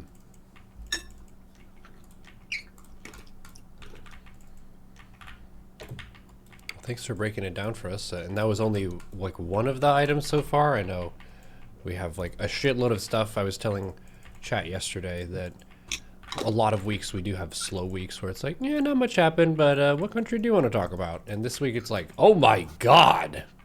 Oh God. Oh no, what happened over there? Oh no, what happened over there? And it's like, okay. So you would say that's biggest item probably. Also chat, correct us if we mess anything up. I know there's a lot of stuff going on. What else happened? Well, I'll throw out the usual disclaimer. You reminded me. I'm not an expert in everything I talk about on here. I have a stronger background in like economics and foreign policy. So if I ever say anything wrong, stupid, or biased, let me know. If I'm wrong, I want to know more than anybody. So participation by chat is encouraged in that regard. I don't read chat while we do this because I can't walk and chew bubblegum at the same time. But I will see it later, and I do enjoy the feedback. I do learn from chat. Lots of smart people contribute there, both in terms of corrections and their own experiences and whatnot. And we really love getting that, both in chat and on the YouTube comments or, wherever else. But yeah, as far as other stuff going on, the reason I say Syria is the main thing is because the result of that is going to be the most substantive going forward. Mm-hmm. It's very clearly like a marked change in the status quo, obviously. Pretty much all of the other items don't have substantive payoffs like that, or could have substantive payoffs, but aren't there yet. Their forecast is a little more unclear. So that's why Syria's on top. I guess the other big thing I would point to would be South Korea. Oh, yeah. And I think everybody knows what happened in South Korea the past week, right? Martial law declared. People said no. Yeah, that was the drama that happened. So you might ask, like, what was the genesis of that? Why would he do that? What was the plan? And so the big brain complex answer to that is there was no plan. It was very stupid. It really was just dumb as shit. I would class this in the same category as the Prigozhin coup with Wagner Group back in Russia a couple years ago. It's sort of the same thing. Like, there's a vague notion that you could do something. You kind of start trying to see where it goes, and then you just kind of lose the plot and quit. Like, it doesn't seem like the president of South Korea consulted anybody outside of like his very innermost inner circle. Near as we can tell, his defense minister and the head of South Korea's intelligence agency, which is hilariously called the KCIA, both of them were supposedly in on it. Of course, everybody's covering their ass right now. So, the defense minister and the head of the KCIA, they say it was the president's idea. The president says it was their idea, blah, blah, blah. Legally speaking, in South Korea, a president cannot declare martial law without it first being suggested by his defense minister. It actually has to come from him. So a president in South Korea literally cannot declare martial law unilaterally. But of course, if you can select your own appointments to the defense ministry, then of course you're going to get somebody who's like-minded and probably is loyal and will agree with you regardless. So it's not hard to say, hey, I want you to do this, and then just have them say, oh, okay, I recommend declaring martial law, and then you can do it legally. So probably something like that is what happened. But if you are going to stage a coup, and it really does look like that's what he was going for, he was trying to seize power. If you are going to do that, you'd better fucking plan it, because there's a lot of moving parts to any successful coup. You need to make sure the people involved in it are loyal. And guess what? He did not tell anybody in the lower ranks of the military what was being asked of them. The Special Forces Brigade that was dispatched to surround the National Assembly to prevent legislators from coming in and voting to end the martial law, which legally they can do in South Korean law. If the National Assembly has a majority vote to end martial law, the president is legally obligated to do so. So to stop that from happening, special forces surrounded the National Assembly building. And the brigade commander came out and said later that he just didn't want to do that. Like he didn't give his troops ammo. Like they were unarmed when they were there, for one. And he also said that he did not order them to stop National Assembly members from carrying out the vote. Now, these are special forces. If they want to stop you from doing something, they can. Obviously, they could if they really wanted to. But as was, they just half-assed it. They kind of stood around the National Assembly building. They made some half-assed effort to get into it. But beyond that, nothing. Like when the legislators, I should say, got in, they created barricades out of office chairs and shit to try to keep people out. But of course, if you're special forces, you're kind of trained to get around like a table, right? That's not too hard. So I believe this guy when he says that he passively resisted the orders. He basically said, I'm not going to actually enforce this. That makes way more sense than just special forces in South Korea failing to stop legislators from climbing over a wall, which is what they did. There was one legislator who actually streamed himself going to the grounds, being turned away by the special forces, and then just walking like 50 meters away, and then climbing over the wall, and then getting into the National Assembly building that way. Like, this is the level of compliance you're dealing with here. So, of course, the legislators were able to get in. They voted to end it, and when they did, it was technically legally binding. If you're launching a coup, you would think none of that would really matter. You would think he would just have the army tell the legislators, hey, I'm not going to recognize that. I'm not going to honor it. I'm going to have you all arrested. That didn't happen. Instead, as soon as the National Assembly voted to end it, the president just kind of said, oh, okay. And then a few hours later, he had the military leave the National Assembly building, and then he declared that the martial law order had been rescinded. And now he's in so much trouble, as you would expect. He was set to be impeached, but in the impeachment vote yesterday, opposition conservatives actually walked out of the National Assembly building in protest. They had originally been very critical of him. Like, the leader of the Conservative Party actually disowned him and said that it was a very dumb idea. That is to say, declaring martial law. So it seemed like even he was not consulted by the president. Again, very stupid plan, and a stupid planner for that matter. But after the fact, it seems the opposition conservatives don't want to impeach him, even though that is like the very obvious fucking move at this point. So we'll see what happens there. I'm very curious how that gets rationalized going forward. I think you would be hard-pressed to rationalize a president trying to seize power in your liberal democracy and then not punishing him. But that seems the direction they're going. I did see somebody mentioned, I think one of the 3 conservative legislators that did not walk out. They still voted not to impeach, but there were 3 who stayed. And in their statements, I think they did mention that the president had promised to resign, which, that's a stupid reason not to impeach a president who tries to forcibly overthrow your fucking government. But that seems to be what they're going with. So we'll see where that goes. It seems things only ever get dumber at this point in international affairs. Best of luck to the South Koreans, though. I'm hoping that they can kind of appropriately deal with this. I can give some background here. It's not a complete black box. South Korean politics has been hyper-partisan over the past 5 to 10 years, and it just kind of keeps escalating over time. President Yoon has not helped his case in that. He himself is basically a product of that hyper-partisan political culture and has exacerbated it. He himself is known as a blowhard loudmouth, like he's very incendiary in his rhetoric. Some people have called him the Korean Trump, for example. So, that's sort of the style politically that we're talking about. We do have a funny note from chat. There are lots of people related to South Korea who follow the StarCraft scene, so there are a lot more opinions for this situation than Syria in terms of just the direct connection. We have a nice viewer who said, my parents in Korea have been struggling to come up with new words to describe how moronic Yoon Suk-yeol is. Yeah, and then, I can believe it. And then another Gemini who travels over there, he said they're trying to find a more peaceful way of removing them from office, and that he said he agreed to resign, which is wild. Yeah, we'll see if he actually does. I'm a little dubious at this point. Very clearly he's a shithead. And I'm not really inclined to trust shitheads at this point. Yeah. So kind of But unpredictable in that sense. They don't really expect him to follow norms and stuff based on his archetype. Yeah. How about that? Kind of an important recurring theme over the past 10 years. Norms? What norms? Excuse me. Yeah, nominally, the president's justification for the martial law, which was paper thin, was that communist anti-state forces were threatening the security of the republic. He must be a time traveler from the Cold War, because that would have not been out of place back in the day. But it's been a long fucking time. Like, that very clearly is an anachronistic justification.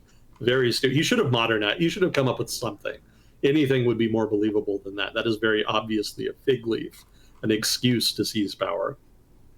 But the genesis of that, though, is that he himself was under a lot of pressure by the opposition. Earlier this year, the opposition won legislative elections and became the majority in the National Assembly. And they were heaping pressure on him. Like, they were going after his cabinet appointments. They'd impeached a number of them. They had gone after his wife on corruption allegations, some of which seem a little bit bullshit to me, but I'm not following it the closest. So maybe it makes more sense to Koreans who are following that closely. But regardless, a lot of corruption allegations had plagued his wife, the president's wife, if not also the administration in general. So he was just getting harried left and right. His popularity was falling. People don't think he's doing enough for the country. The economy isn't doing great. Everybody knows about the incumbency problem. You know, all of the governments basically that had elections, which is most of the governments around the world that had democratic elections, lost power this year or had their power considerably weakened on account of concerns over inflation and economic performance. The president of South Korea is no different. His popularity had been down to around 20% or so over the course of the past year. So, you know, between the legislators kind of going after him, you know, on either legitimate or illegitimate charges, and the public losing just any confidence in him, he was in a spot. Like, he was very clearly on the way out. He was a lame duck president, which just means that he basically didn't have the power to really move anything politically. And it seems that his solution to that, rather than trying to reach out, try to negotiate, reach a middle ground, reach a consensus, instead was to sick the military on the National Assembly and become a dictator. That was the move. And one of the interesting things I read over the past week is that there were actually rumors a couple months ago that he might declare martial law, but nobody took it seriously because it was seen as hyperbole. Like, no, that's too silly. No way he does that. Yeah, exactly. Yeah. Like, it was seen as just more partisan rhetoric. Oh, that's just, you know, the lefties saying shit. It's not actually going to happen, whatever. And everybody just discounted it. And then that's exactly what fucking happened. So there are some partisan hacks out there who are feeling very smart in South Korea right now. Yeah, but they called it. They're like, I told you. What did I say? He's going to declare martial law. You didn't believe me because that would be stupid. Yeah. It was stupid. Yeah, South Korea, like, indeed. Their stereotype, at least from my limited American perspective, is that they're a lot more peace-loving in terms of their stance toward the world. They're not really imperialistic right now. They obviously do have the long-standing conflict with North Korea, but they're not really trying to fuck around with people, and they seem to be very westernized and modern, technologically speaking. Yes, they have their own problems, but as far as countries are concerned, South Korea is doing a lot of things really well. So people are pretty happy just chilling at home and living life with their current format of government they have. So to like radically change stuff, it's like, I hadn't really heard of South Koreans being like, oh man, I really hope that we get a dictator soon because that would be great. Like, no one's saying that. So he's not really going in the direction of the wind, so to speak.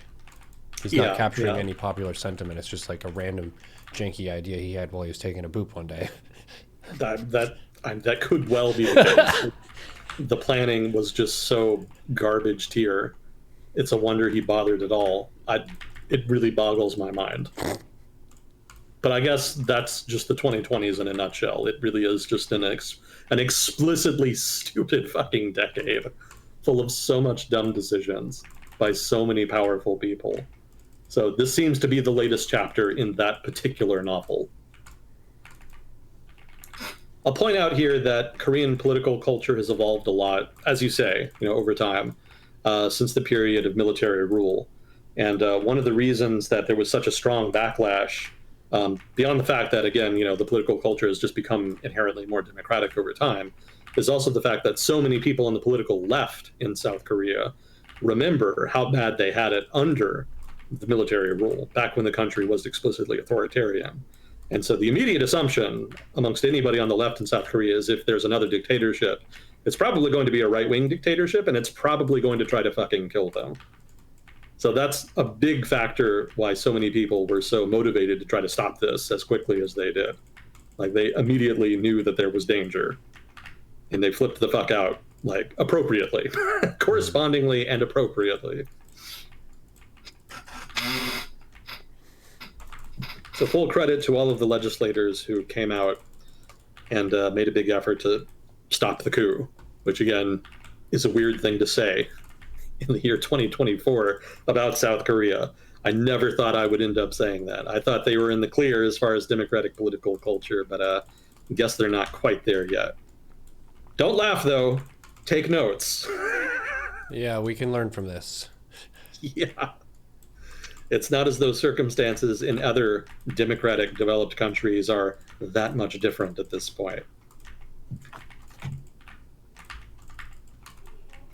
Stay safe, chat. But yeah, it's pretty interesting seeing the difference in a politician's headcanon for how much they think they have support over the country and how much the country's going to back them up if they do crazy shit versus where they actually stand. Yeah, if you have a big ego, you think you can get away with anything. You've got so much risk tolerance baked into that sort of big ego. You can try you can justify trying anything because you just kind of implicitly assume that because you're so awesome, everything will work out. That seems to be a lot of the impetus behind the dumb planning we've seen around the world for the past few years. Just a lot of people assume that they're just good enough to make it work. The only autocratic leader I know that has actually kind of made it work has been Benjamin Netanyahu. I know some people don't think of him as an autocrat. That's probably fair, but he's kind of towing the line these days. He's really kind of dancing on that borderline right there. If you want an uncontroversial choice, then Viktor Orban. You could say he's made it work. But it's a lot easier for him because he's in a country that's been at peace for a long time, moderately prosperous. That's easy mode. Mm-hmm. I don't really give full points for that. Netanyahu, on the other hand, is in Israel. And whatever you say about Israel, you cannot say that they're in a good spot. That's hard mode. Whatever leader is in charge of that country has their fucking hands full.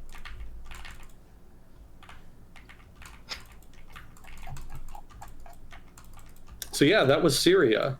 Oh, I had some video I'll send you too. Syrian, South Korea. Yeah, there was a South Korean, I guess a staffer, maybe a legislator, I wasn't sure. But she was out in front of the National Assembly building confronting the Special Forces guys that were surrounding it, and she actually grabbed one of their rifles at one point while telling him off. Huh. I thought that was particularly fetching. There you go. Oh yeah, and then the guy streaming himself jumping the fence. I guess it was a wall, not a fence. So yeah, South Korea, we'll see what happens with that. It's not entirely over. One of the things I noted amongst sort of common man on the street type feedback was that a lot of people said that, obviously they hated it, they didn't like it, they didn't like the president, but a lot of them said also, it's not over. They were very pointed about that. Like, this is not over yet. They do not trust the president at all at this point. The situation has not fully resolved itself, no. Yeah. They want to see some more binding, finalized resolution to it before they even begin to feel like it's really actually over. So they're not letting their guard down. And I've actually read that a number of National Assembly members are staying at the National Assembly just in case the president tries to pull some bullshit again. Because even they aren't entirely confident that he's fully done with this. one of the reasons I was so surprised that the Conservatives walked out. I would have thought they'd be on board with that, especially given their early opposition to the declaration of martial law. But it seems not. So that makes me a little wary, and I'm sure it makes people on the left in South Korea even more wary. So keep your eye on that space. I'm sure we'll be hearing more about it, one way or the other. Did not expect that on my bingo card. Yeah, you could say that about a lot of the stuff we'll be talking about today. Yeah. There's a lot of bingo cards that have been obsolesced over the past week.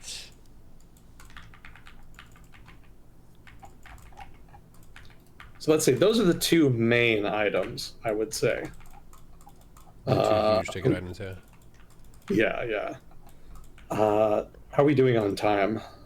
That was an hour 45, roughly. Okay. So we've got like another half, a little bit less than half. Gotcha. Okay. So let's see. We probably won't get to all of this then, but definitely the main ones we've already gotten to, so not too much of a problem. I would say, other than that, the top item would be Georgia. Have you followed? We've talked about this some, right? Mm-hmm. A little bit. Yeah. So there's been protests since the last election. The opposition says the election was fraudulent because they say that areas of the country where the opposition has been strongest had a surprisingly poor showing in the election. And they think that suggests some kind of fraud on the part of the agencies in the government responsible for running the election.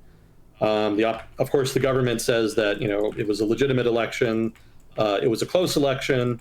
And there's not really any discrepancies. Like if the government did a little better in opposition areas, that's just because they were legitimately more popular, and that the opposition is overreacting and is being propagandized by the West. That's always a popular one. So they've been going back and forth on that. The protests have been kind of intermittent. They kind of came out strong early, and then they kind of weakened over time. And it seemed like it was just it seemed like the tension was just sort of resolving itself. It didn't seem like the opposition really had anywhere to go, and that the government would just kind of move forward.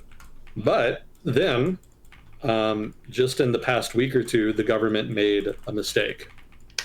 And the mistake was to announce that they were going to suspend accession talks with the European Union for 4 years, at least, until 2028. Now, this isn't necessarily that meaningful because the European Union itself had already suspended the talks, I think, over the Russia law, as they call it. Basically, it was a law that was designed to improve oversight over NGOs operating in Georgia, which sounds fine until you consider that the law was basically meant to act as a tool for the government to basically crack down on, NGOs that are opposed to them. So the opposition says, anyway. Obviously, there's a debate about that. They go back and forth. But I think everybody kind of knows that the reason that the government passed it was not just because they wanted more oversight over NGOs. That seems to be more of a political motive there. Anyway, without getting into a huge debate about that, I'm sure chat will do that for us. The government, the EU had already suspended accession talks over that, and was asking for reforms, and they were also putting pressure on the government over the election, because obviously the European Union agrees with the opposition that there were discrepancies in the vote and they want something to be done about it. The government sees that as a violation of Georgia's sovereignty, and they reject it wholesale, blah, blah, blah. They kind of went back and forth on that, not too big a deal, like the status quo didn't really change much. But when the government came out and said that they were going to just stop trying to join the EU for 4 years, the opposition immediately assumed that this was basically a soft withdrawal from the talks completely. Their perspective is that saying that it's just for 4 years and that they're going to wait until they can negotiate on from a stronger position. They think that's just bullshit, that the government is lying, that they want to fully withdraw from the talks because they want to get closer with Russia and possibly join the Eurasian Economic Union at some point, which is Russia's main geopolitical economic grouping and its little sphere of influence, what they call their near abroad. And given that the opposition sees the European Union and European Union membership as an avenue to decrease corruption in Georgia and to increase accountability in Georgian politics, as well as to improve the economy, They see efforts to move away from that and, basically towards Russia as being an effort to cement autocratic rule by Ivanishvili, the leader of the Georgia Dream Party, the de facto leader anyway. I don't think he explicitly leads it anymore. They see it as a move towards autocracy, basically, and a move away, rather, from anti-corruption measures, a more transparent society. Basically, all of the stuff that people associate with Europe, Western Europe, and what makes it strong, free, democratic. They see that as stuff that the Georgia Dream Party opposes, either explicitly or implicitly. And so the withdrawal from the talks with the EU was basically, in the minds of the opposition, an explicit announcement that all of that was true. They saw that as the government taking the mask off and revealing that it really didn't want to be part of the EU and wanted to be more aligned with Russia. And the opposition flipped the fuck out. That's putting it mildly. They have just categorically rejected the government's justification for it, and they have hit the streets stronger than ever. Like the protests now are way stronger than they were after the election and after all of the disputed election stuff. Like that's basically in the past at this point. Now the protests are all about the European Union. And even some people that have supported the Georgia Dream Party and voted for them have come out against this, because even they oppose the suspension of the talks. Again, it's mostly symbolic, like the talks had already been suspended. But even some people that voted for them are very suspicious about this move, and they don't like it. So the government is really feeling the heat at this point. Like, intentions have escalated significantly. The president of Georgia, and I would point out here that Georgia, this is going to get complicated. Georgia had a parliamentary system where they had a prime minister and a president. And like with a lot of such systems, the president has largely symbolic ceremonial power. Their only real power is that they can reject a government that's trying to form. Beyond that, they don't really do much else. The real power lies with the prime minister. He's the guy who is basically the de facto leader of the largest party or a coalition of parties in the legislature. So the president doesn't really do a whole lot, but in the case of Georgia, the president is important because the presidency is actually controlled by a member of the opposition. So the prime minister is of the Georgia Dream Party. The president is of, I don't remember which opposition party. So she's more liberal in outlook. She's obviously been very, very critical of the government thus far. And she announced that she's not going to leave when her term ends. And that's significant because obviously, when your term ends as a politician, you should leave. You should be replaced by whomever comes next. But in the case of her, it's particularly weird because Georgia actually changed its constitution to get rid of the presidency. It's going to be like a pure parliamentary system, basically. So she's not going to be replaced by somebody. Her office is basically just going to cease to exist going forward. And so she should leave like in January or February or something. But she said that she's not going to until there is a quote unquote legitimate government in Tbilisi. Whoa. Which raises the specter of a constitutional crisis. Like up till now, the government has basically continued to function as normal.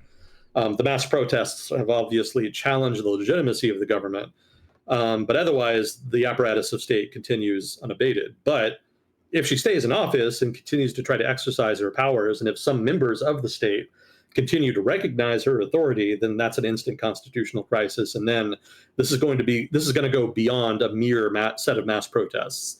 This is going to come down to the government potentially having to fight with itself. And at that point, you're getting into civil war territory, potentially. And things will get pretty scary at that point. Like, that is sort of the trend line at this juncture. And again, this is much more serious than the protests that happened after the election. Those were just kind of hit or miss, the intermittent. They didn't really threaten the government that much. It really seemed like they were handling it just fine. It made them unpopular, whatever, and lots of people were mad about it, but it didn't go anywhere. This is going somewhere. Like, this has the potential to become a new Euromaidan. Like, that is the scale of it at this point. And I don't want to make a prediction now and say that the government will be overthrown, but this is what analysts are talking about now. Like, it wasn't considered a credible forecast before. Now it is. Now you have to account for that possibility. So right now, it's not clear if that's going to happen, but that's something people should be prepared for. That could happen. That could actually conceivably happen at this point.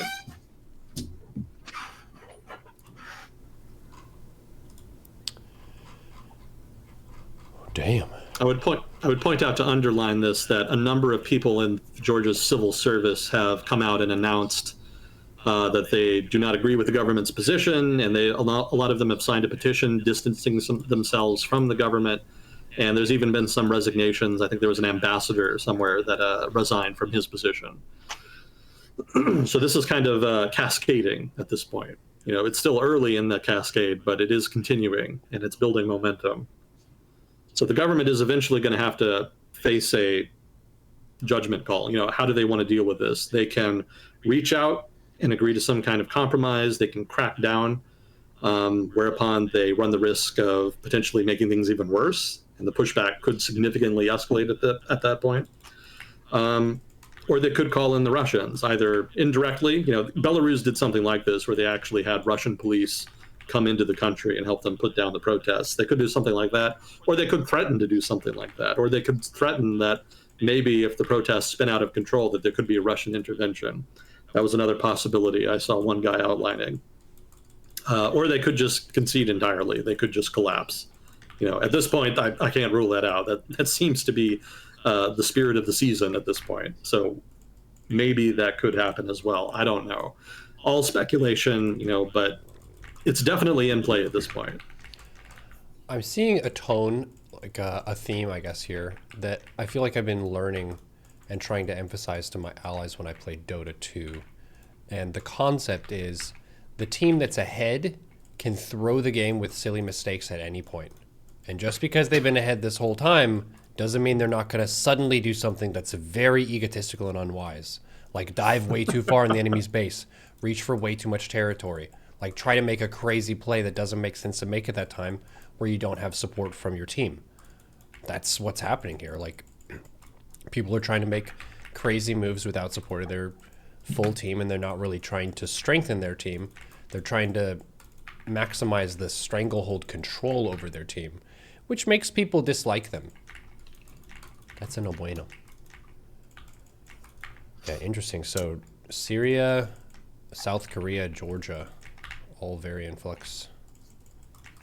Yeah, I sent you some video of the protests in Georgia. Nice. They've been using a lot of fireworks in the protests. And there was one guy that actually created some kind of like Gatling firework gun. Oh yeah, I think there were just some of those like circling around on Reddit, yeah. Yeah, of shooting fireworks at riot police. That's an interesting situation to be in, because fireworks look a lot like explosives that could be damaging, but then they're not really. If you shoot them at a riot shield, it's not going to hurt anybody if they have visors on and stuff, I think. But yeah, it's definitely visually a very loud thing. Yeah, for me, the protests in Georgia are interesting because I'm really curious what the foreign response is going to be. Because you had very similar circumstances in Ukraine in 2013 and then early 2014 with the Euromaidan protests and revolution. And the Western response was very mixed. Like, a lot of people latched on to conspiracy theories at that point. And I know this is going to start an argument in chat, so I'll just apologize in advance. But, I don't think the West was responsible for, engineering the Euromaidan protests and subsequent revolution. I don't think that was like a proxy thing. But a lot of people in the West did believe that, much to my surprise. Like, I expected some people to believe it, especially outside the US, but I was surprised how many Americans latched onto that. And I've kind of been at pains to argue with them since then that I think they're wrong about it. I have friends I argue with about that. I was just talking a few months ago to one about just that subject. So I'm really curious to see if the same thing happens here with Georgia. If people think that this is a NATO psyop or some shit to try to overthrow the Georgian government. I hope not, but the cynic in me says that that's exactly what's going to happen. So just to kind of preempt that, for the record, like, yes, there is a lot of NGOs in Georgia that receive money from the West. Certainly that's the case, but the popularity of the ideas propagated by those NGOs is not the result of like cheap propaganda. Like, there's always been genuine interest in Georgia, as well as pretty much every country to varying degrees, in liberal ideas about governance. And when I say liberal, I'm not talking about leftist, like in the American sense of liberal. I mean, like Enlightenment liberalism, like the ideas on which Western civilization is pretty much largely founded. The idea of like free markets, pluralistic politics, rule of law, etc. All of that stuff. That's liberalism. And that's what's popular here. That's what people are fighting for. They don't think Georgia Dream or other actors that are kind of more aligned with Russia genuinely believe in that stuff or actually want it. And so they don't trust them with actually pursuing those substantively. Hence the tension. That's more the issue. And a lot of that was behind a lot of the protests in Ukraine back in 2013. I know people will come out and say that, no, it was Nazis. It was far-right Banderista Nazis that were pushing the protests. And, those guys were there. And it may be that the protest would not have succeeded without them fighting the police. But the vast majority of people there were just regular-ass people. It was not that different from any other mass protest anywhere in the world. There's a lot of people around the world, especially in authoritarian countries, I've noted, who genuinely seem to believe that nothing ever happens of substance in the world that is not engineered by some conspiracy propagated by a person in power. Or the CIA. Everything is just puppet masters. What? Or the CIA. Yeah, like some kind of group, some kind of powerful group somewhere must be a puppet master engineering events. Like nothing ever actually happens organically, even though that's like 99% of anything that happens in the world of substance. Like nothing can really be truly engineered. I've been at pains making that argument many times over the past 10 years, including on this segment, and it's gotten me in trouble with a number of groups, not least the people who, for example, were going after Cambridge Analytica back in the day. This would have been like back in 2018, whatever. Everybody was going after Cambridge Analytica saying, they engineered Trump's election because they brainwashed people with their Facebook ads campaign. And I said, I didn't think that was true. I still don't think that's true. I think that's bullshit. I think all of the evidence that Cambridge Analytica had a substantive evidence on the election's outcome was spurious. I never found any of it compelling. To this day, I stand by that. So, I don't think social media or propaganda or media has nearly as much influence as people think it does. And we can argue about that. I know that's an argument. That's definitely an argument. There's a lot of Noam Chomsky followers who will kind of die on that hill. I know. I've talked with them. I've been there. I've been in the trenches. So, while that is controversial, I recognize, I would just ask people to just recognize that there are like-minded people in these countries. They do actually exist. There are genuine liberals in places like Ukraine and Georgia that believe in representative governance, that want to fight corruption, that want their countries to do better, and are willing to fight to make it happen. They are there. And I wish people would just recognize that and just do the bare minimum to support them. You don't even have to send them any money. Just don't shit talk them. Don't call them fucking Nazis. Like, that drives me crazy. It's not really fair to them. There should be more solidarity there than there should be. And I think the only reason there isn't is because people have just been so burned by interventionism, especially by Washington over the past 20 years, that their trust in institutions has just collapsed. And they implicitly assume that anything going on overseas must be the result of some conspiracy that is self-interested in outlook and nature by elites in their own country, the same elites that have burned them on any number of other issues. And, to a degree, there's some truth to that, but it's also way too reductive a perspective. And you're not going to be able to truly understand events overseas in other countries if that's the perspective you walk in with. The dominant factors in any country are almost always domestic in nature. You really have to be able to understand a country's major events, politics, economics, etc., from the perspective of the people who live there, if you really want to understand what's happening there. Well, I would say a huge reason for that is because they're the ones who have the most at stake, the most to win or lose, is because they live there.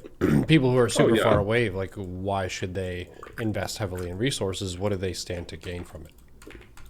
They need to have a motivation if they're going to really get themselves entangled, because that costs them resources that they could be spending elsewhere. Exactly. Just game theory wise, it makes sense. Yeah. But also, foreigners have a very limited ability to kind of orchestrate events in other countries. Like, people way overestimate how powerful the CIA or the KGB was in doing stuff in other countries.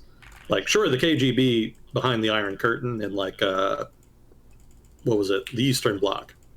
the Warsaw Pact countries. They had an immense amount of power, but even they had their limits, right? Like even Poland had to kind of, the Polish Communist Party, that is to say, even they had to kind of water the communism down a little bit just to prevent people from rising up. Poles in particular really hated the communist government that was set up after World War II. So they were especially restive. And there was only so much the KGB could do about that. Like there was limits. And there were other examples. Obviously, you had the Prague Spring, you had the Budapest Uprising, you had Solidarity in Poland later on. Just it goes on like that. And the CIA, similar. Like people overestimate how much the CIA was actually capable of doing. And I would point out that much like Cambridge Analytica, the CIA encourages the myth that they're like this omnipotent group. Cambridge Analytica came out after the scandal and said, well, we're very powerful. We actually kind of did do these things we're accused of, but don't worry, we're responsible. And, of course, they're going to spin it like that because that's more business for them. They want their clients to think they're this ubermensch group that can engineer outcomes in elections. That's good for them commercially speaking, but they were lying. Like they didn't have the ability to do that. They were bullshitting the consumers in order to get people to buy their product like any business would do. And it's similar with the CIA. They want people to think they're omnipotent because they want people to trust them. Or if not trust them, to at least have faith that their promises are credible. Like if the CIA walks into an office and says, hey, if you work with me, I'll make you rich and powerful. And if they have credibility, they can do that. People will think, wow, the CIA? They're like, surely they could make that happen. But if people think the CIA is shit and incapable of doing anything, nobody's going to make that agreement, right? It's too risky. Nobody wants to get caught, doing something explicitly illegal, which is what the CIA generally wants you to do. So credibility is important, and the CIA tries to bolster that by, kind of tacitly endorsing this myth that, they really did just rule the world indirectly for all throughout the Cold War, if not after. They certainly did a lot of shit. I'm not denying they weren't involved in torture, murder, rape, all overthrowing governments. That definitely happened. Don't get me wrong. They have quite the record in that regard. But they've overstated their degree of involvement there. If you really want to understand, for example, Augusto Pinochet in Chile, Operation Condor in South America generally, the Iranian coup that overthrew, what's his name? I forget it. Somebody in chat knows this. The president of Iran overthrown by the CIA. People tend to assume the CIA was like directly responsible for orchestrating all of that behind the scenes. Really, they just played a secondary enabling role.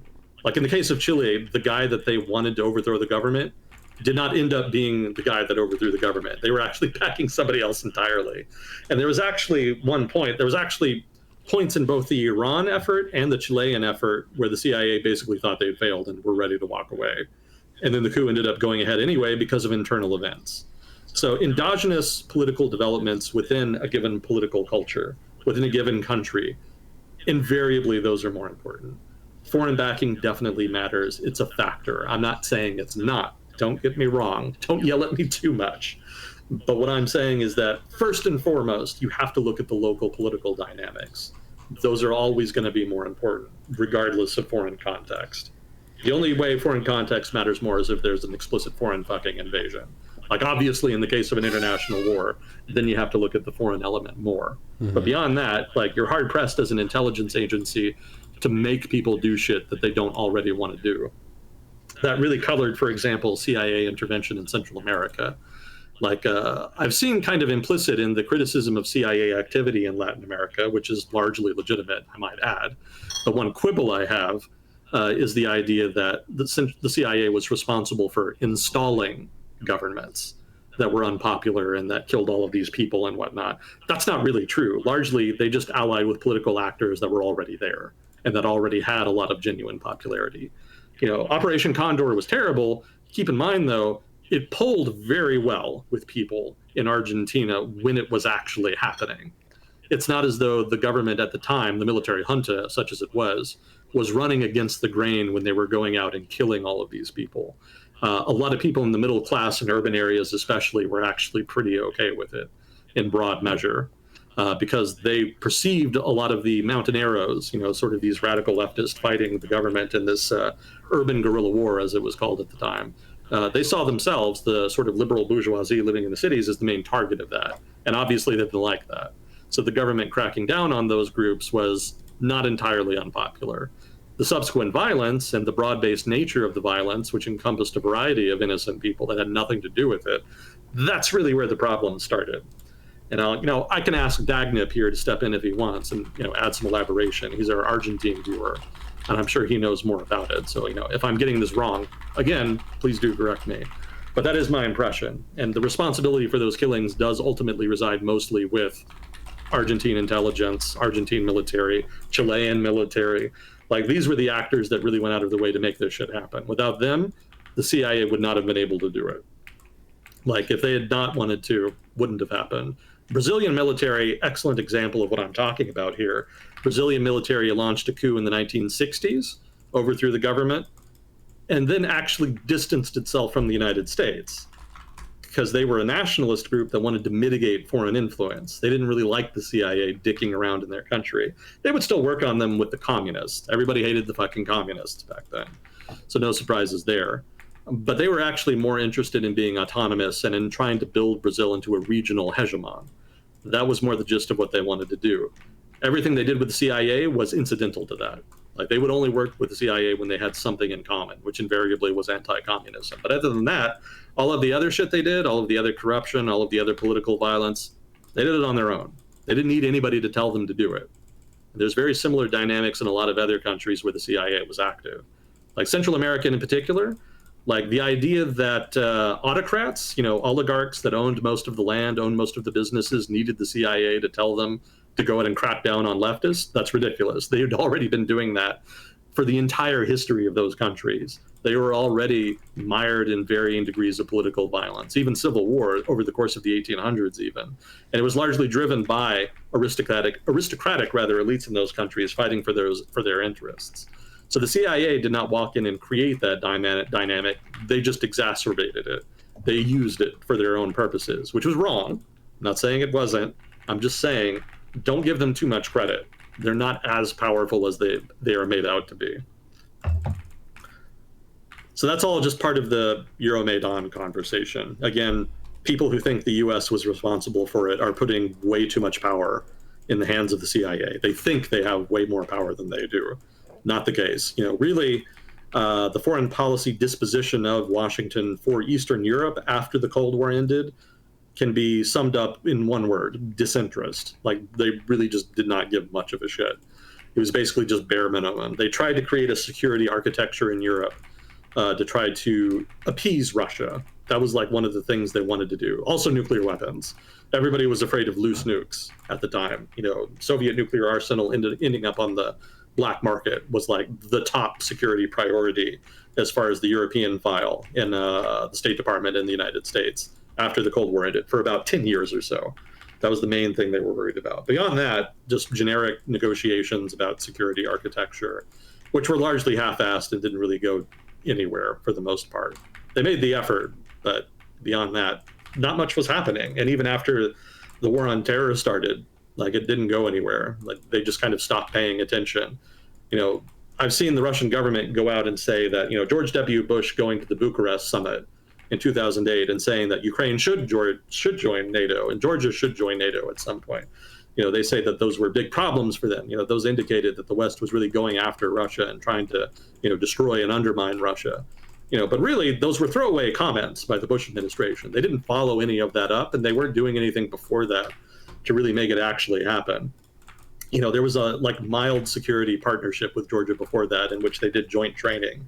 There was even a Georgian unit that deployed to Iraq for a while back during the Iraq War when that was still ongoing. But beyond that, they weren't trying to go out of their way to get Georgia into NATO. Saakashvili, who was prime minister in Georgia at that time, he was going out of his way to try to get Georgia in NATO. He was making a big effort. But he was doing that, again, largely on his own initiative. And he was largely disappointed by the results of that initiative. When he ended up going to war with Russia in 2008, he kind of assumed that he would have Western backing. And big surprise, didn't happen because, again, Washington didn't give a shit. It wasn't their problem. They were willing to put in bare minimum effort to try to improve relations with Georgia, with Russia, with Ukraine, whatever. But beyond that, they did not want to think about it at all. They wanted to think about Afghanistan, the Middle East, China. Those were the priorities. Russia was really not on the radar. Everybody hoped it was just a problem that would resolve itself. Didn't work. kicking the can down the road was like the dominant theme of policymaking through, let's say, 1990 up until maybe the past 10 years or so. Probably not even that.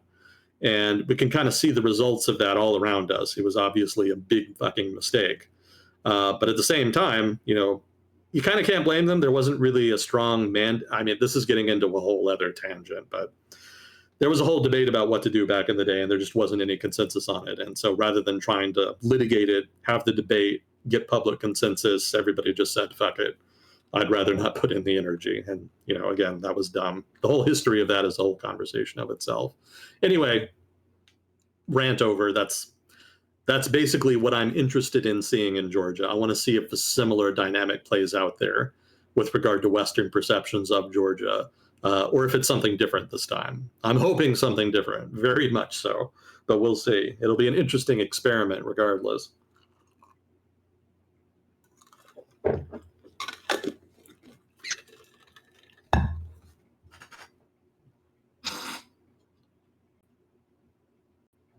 Let's see, we doing okay on time? Sorry, I was muted. I was coughing for a bit. There are some viewers who maybe are just tuning in, and maybe you do believe that the CIA is behind everything that has gone on. Feel free to share those comments in YouTube. I know the chat moves pretty fast while we go, so it's kind of hard to respond to everything that is said the whole time. And I also try to let Agent Smith, as we call him, finish his train of thought. And I know for many conversation formats, people tend to interrupt each other more often, but we've been friends for a long time, and it's kind of nice to let someone go with the line and kind of finish their thoughts on a perspective, maybe taking a turn that's longer than 10 seconds each, just so he can kind of flesh out what he's researched with this. And then for just the general knowledge difference, our guest here is more of the expert, though he's not an expert on everything. I'm more of the host and the bridge between the audience who we don't expect to know about these events. If you do, that's great. Feel free to share. But if you don't, we're not going to be quizzing you and expecting you to be like a god-tier debate bro on foreign policy. But if you are, feel free to go to bat. Just feel free to kind of lay out your perspective. So it's more helpful to say what you think is wrong than, wow, what's all this about? So, welcome to Will Discussion. There's been a lot that's gone on this week, so people have their opinions and they hold them strongly. I'm sure the YouTube comments will be delightful. Oh, yeah. Very exciting week. Yeah. So how much, I mean, you said half an hour, so how much do we have left? Yeah, we got like 40 minutes. Oh, 40. Oh, okay. 40 minutes. Let's see. What else did we have here? There was Romania, right. That was the other big one in Europe. Have you heard about this at all? Did the government collapse? What happened? No, they didn't collapse. What they did is they had a presidential election. And there was a far-right candidate that did surprisingly strong. I think his name was Kalin Georgescu. And he kind of came out of nowhere. He was one of those fringe candidates that, gets like 1% to 2% of the vote in a normal election. And then after the first round of this election, he ended up getting the most votes. And nobody knew why. Like, nobody knew how that was even possible, because it didn't appear in any polling. He didn't like make big appearance. He didn't even spend a lot of money on the campaign. Like, his campaign didn't start more than like a month before the election, and it was mostly just on TikTok. So the question was, like, who is this guy? That was the joke on Romanian social media. Like, who is this person? So after the fact, it looked like there would be a second round of the election, a runoff election, and the polling was that he would win. And given some of his views, that had a lot of people a little concerned. He's very sort of I don't want to say pro-Putin explicitly, but he's very friendly towards Vladimir Putin and the Russian government. Very critical of Ukraine. He says that if he gets into office, he's going to immediately cut off aid to Ukraine. And beyond that, he's just sort of like a generic anti-establishment figure, which obviously is popular, especially at the current moment, given the anti-incumbency wave that's sweeping all across the world. But even given that, you would have thought that a more well-known candidate would have kind of filled that space and it seems not. So a lot of people asking questions about that, how that's even possible, blah, blah, blah. It seemed like the second round of the vote would be held, and then it would probably result in a victory for this guy. But there was also a center-right candidate that was a strong contender, and they were thinking that maybe they could make it, that maybe they could win anyway, in spite of the polling. Regardless, he's not going to get the chance, because what happened is that there was an investigation, and as part of that investigation, the government ended up declassifying information that supposedly proved quote-unquote Russian interference in the election.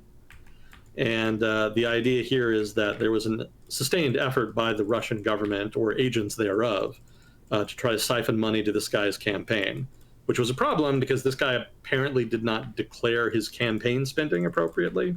I think that's what I read. Again, corrections welcome. So the government, specifically the court that was overseeing this case, ultimately decided that this was sufficient grounds to annul the election. And they've actually ordered that the first round of the election be run again. Yeah, so that's a big deal. I think that's the first time I've heard about an election in Europe being annulled for this reason, basically because of shit posting on the internet. It's a new one on me.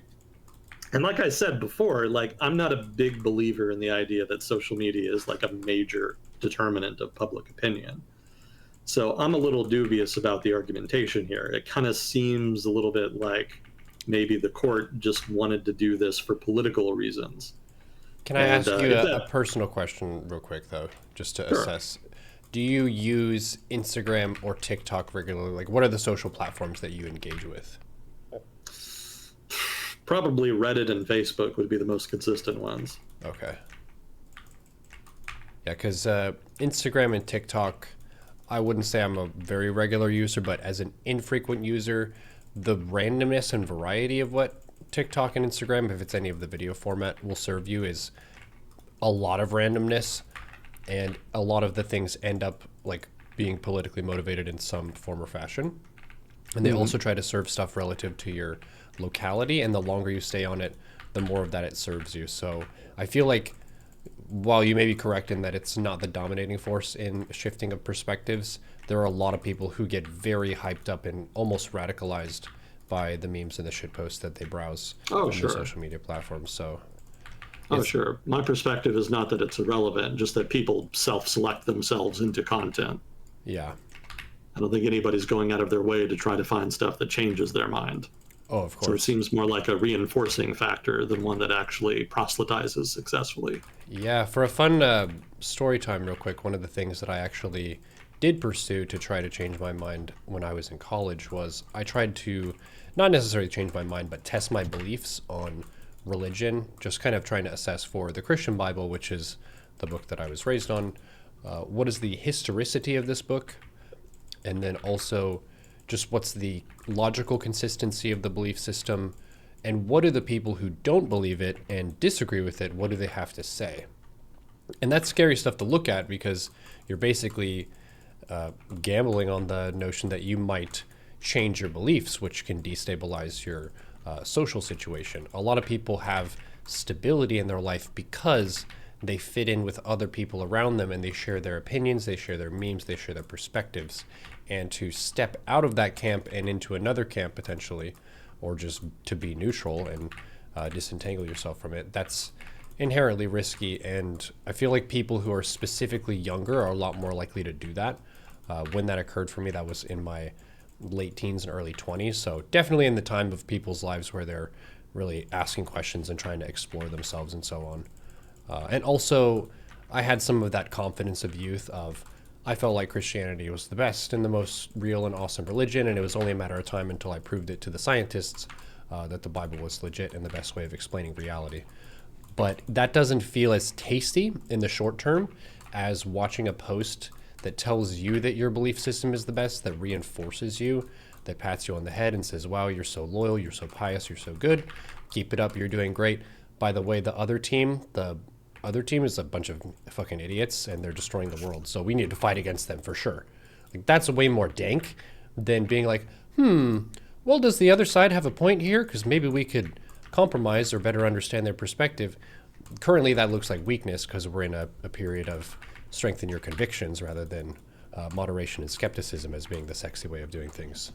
So it'll swing back eventually, but yeah, social media definitely pushes people's buttons, and it definitely is more likely to self-reinforce than it is to challenge a person to be like, well, you liked a bunch of Kamala Harris posts, but what do you think about Trump as well? Like normally, if you watch too much of anything, then it will only serve you that one side. And then it continues to push you further and further in that direction. Yeah. Well said. Stay safe. So the Romanian thing, then, that's going to be a really interesting natural experiment. Because we're going to see, we've already seen what happens when you have the alleged interference, if that is what it was. So now that the election is going to be rerun, we're going to see if the result changes at all. So my expectation, given that I don't think social media influence campaigns in so much as they are, foreign-funded influence operations, at least in this case, I don't think that's going to be the main factor as far as determining the outcome of the first run of the election. So I don't think there's going to be much difference in terms of the outcome in the rerun. But if there is a difference, that would support the idea that maybe these information campaigns do have an impact. Now, I'm assuming here that guys opposed to the Georgescu candidate are going to go out now and really hit hard on him, right? They're going to try to change their approach to campaigning in a way that presumably is going to negate the impact of his initial campaign strategy of just focusing on TikTok and whatnot. So presumably then that'll have an effect on, assuming social media influence campaigns are impactful, presumably the countervailing attempts by other actors to try to negate that will have an impact. So my hypothesis is that it won't change things, but maybe it won't. So we'll see. Like I said, interesting natural experiment. That sounds like saying that there might be a first mover advantage to who takes the initiative on social media first. They're going to capture a demographic that wasn't really contested before, which will give them a short-term advantage. But if they win because of that, then the other side is basically going to just hire the young people to be like, okay, explain this stuff, manage these pages, and give us dank memes too. And then it'll just kind of cancel out, more or less. Yeah, hypothetically. So we'll see. I'm very interested to see how that turns out. Yeah, somebody was even asking me a couple weeks ago on here, have you been following Romania? And I said, I hadn't really. It just hadn't been in my newsfeed much. I know the politics has been very contentious in Romania over the past couple of years, actually even longer than that, over the past 10 years. It's been lots of protests, lots of governments changing, and eventually it just got to a point where I kind of lost track of it. It's just so much dynamism there. I noted, though, that not much fundamentally actually changed because of all the political dynamism. It seemed like economic conditions and political conditions were not really affected that much. It just kind of seemed like Romania continued to kind of plod along much as it had been. So it seemed like not paying attention was not penalizing me too much. It seemed like fundamentally change was not really happening. But certainly now we've got some event here that is worth, to my mind at least, paying close attention to. And I might just take the opportunity to try to get caught up on all the drama over the past couple of years I've been missing out on. Just one thing after another there. Bulgaria's kind of in a similar boat. They've had lots of protest movements over the past 10 years as well. Yeah, people don't pay much attention to the Balkans anymore. It's not that there's nothing happening, it's just nothing that really has global ramifications happens there. And there's been a lot of crowding in that field, in that particular field over the past 10 some years. And so that's kind of crowded them out of the news.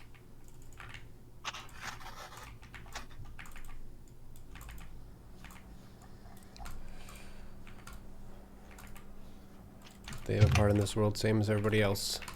It's funny always getting the regular questions of, why are we talking about insert country? It's like, well, people are doing stuff there and it's valid. And it does have ripple effects in other places, even if certain regions or certain countries might be more impactful than others. It doesn't mean that smaller states are not legitimate in their own sense. Let's see. We also had France. I think we talked about this last time. Yeah, some of it, I think. Yeah, the government was about to lose a vote of no confidence because they tried to, well, Macron's party, or his coalition more like, tried to push through a budget without going through the normal procedure. They basically wanted to do it without approval by the legislature. And that aggravated everybody. Macron is very good at that. So the result was a vote of no confidence, and he did end up losing. Oh, damn. So the current prime minister, I think it is prime minister, the current prime minister, who is a conservative center-right ally of Macron, he's going to stay on for a while as basically a caretaker, but they are going to eventually need to appoint somebody new. And it's not clear right now who that's going to be. Because Macron and his party are not on good terms with fucking anybody right now. You know, for those of you who haven't been keeping track of the drama in French politics over the past year or two, Macron called an election, a surprise election, in order to try to gamble and increase the number of seats that his party controlled. Ended up blowing up in his face a little bit. People kind of thought it might be mostly to the benefit of the right-wing / far right-wing party, depending on your perspective, the National Rally. But they ended up placing third in the elections. And instead, Macron's party placed second, and then the left-wing coalition placed first. Now, none of these groups got enough votes to form a government by themselves. They needed to form a coalition. But that proved very, very difficult because nobody wanted to work with the right-wing coalition. Again, that was the National Rally, because they have what the French call a cordon sanitaire around them. Basically, they're seen as beyond the pale. They're seen as far-right extremists, and nobody who is anywhere near the center, certainly nowhere on the left, wants to enter into any kind of coalition with the National Rally, because that's how they're seen. So that was off the table. So that meant that there would have to be a coalition between the left-wing coalition and Macron's party. And the left-wing coalition did not like that one bit. But they were willing to negotiate. But their condition is that they wanted one of their guys to be prime minister. And they thought that because they had won way more votes than Macron's party, that they were entitled to that. And as you can imagine, Emmanuel Macron disagreed. And ultimately, the talks ended up failing. So none of the three major parties were able to form a coalition. How then can you move forward? The answer was that Macron basically created a minority coalition with a center-right political party, the Republicans. They used to be the main right-wing party in France, but they lost support steadily over time. They were afflicted by the populist movement, the populist wave, if you will, that's been washing over the West the past few years. And they've been largely marginalized, but they were still there. They still had some seats, and it was enough to work with Macron to form a minority coalition. And that's what they went with, much to the aggravation of pretty much everybody, especially on the left and right. The left in particular was apoplectic because they thought that having won the most votes out of any party, that left-wing politics and political ideas should have a place in the government. And they saw instead a right-wing government formed, which intensely aggravated them. So it was kind of a matter of time before Macron's government would end up encountering some degree of disruption. I don't think a vote of no confidence was necessarily what they were expecting. This was actually the first successful vote of no confidence since the 1960s, I think is what I read. So this is pretty unusual even for France. And that's saying something because French politics can be pretty wild. So even by their standards, this is a pretty unusual sequence of events. So the question now is, what is Macron going to do? Is he actually going to finally give some concessions to the left-wing coalition to enter into a government? And the answer is maybe, but probably not. It seems like he's just going to try to pull the same shit again. Like he can't keep the same guy he appointed as prime minister in. He's gone. He's actually Bernier. I don't know if you remember him. Bernier was the guy who was responsible for representing the European Union in the European Union's talks with the UK over Brexit. He's actually pretty well known in Europe on that count. he's the prime minister right now. He's going to stay on for a little while, but eventually he's going to have to leave. I suspect what Macron will do is just find somebody else in the Republican Party to just take his place. I think he's going to make the exact same play again. Because while the rules say that he can't keep the same guy in, there's no rule saying he can't appoint somebody from the same party again. So I'm thinking that's going to be the sort of thing the sort of trick basically he tries to pull. I think he's just going to do it to buy time, though. I don't think even he expects that to be like a stable solution. Legally speaking, I don't think France can have elections again until July next year. I think that's what I read. Corrections from chat, welcome on that. So even if he wanted to hold a new election at this point, he actually just can't, legally speaking. So playing this game where he just appoints the same people from the same small party over and over again to try to maintain a minority government, he could hypothetically do that just until July next year, when he can actually hold new elections. And I suspect that's what he's going to go with. He doesn't seem like the kind of guy who's prone to just giving big concessions and playing second fiddle to one or the other major political party that he's competing against. I think he's going to be stubborn. That kind of fits his personality. We'll see if that actually happens. That's just kind of forecasting on my part. We'll see. But I suspect French politics will remain very interesting for the next 6 months or so.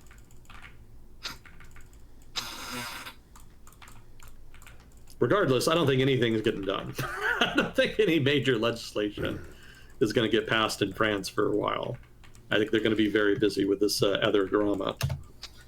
So just to kind of review what the roles are to refresh me, president and prime minister, what's the difference in their power in the country again? So France has a semi-presidential system where power in the executive is actually divided between the prime minister and the president. So in the case, and I don't remember all of the details about who exactly controls what, but basically the way it shakes out is that the president has authority over institutions of foreign policy, including the military, and the prime minister has has power over institutions of domestic politics.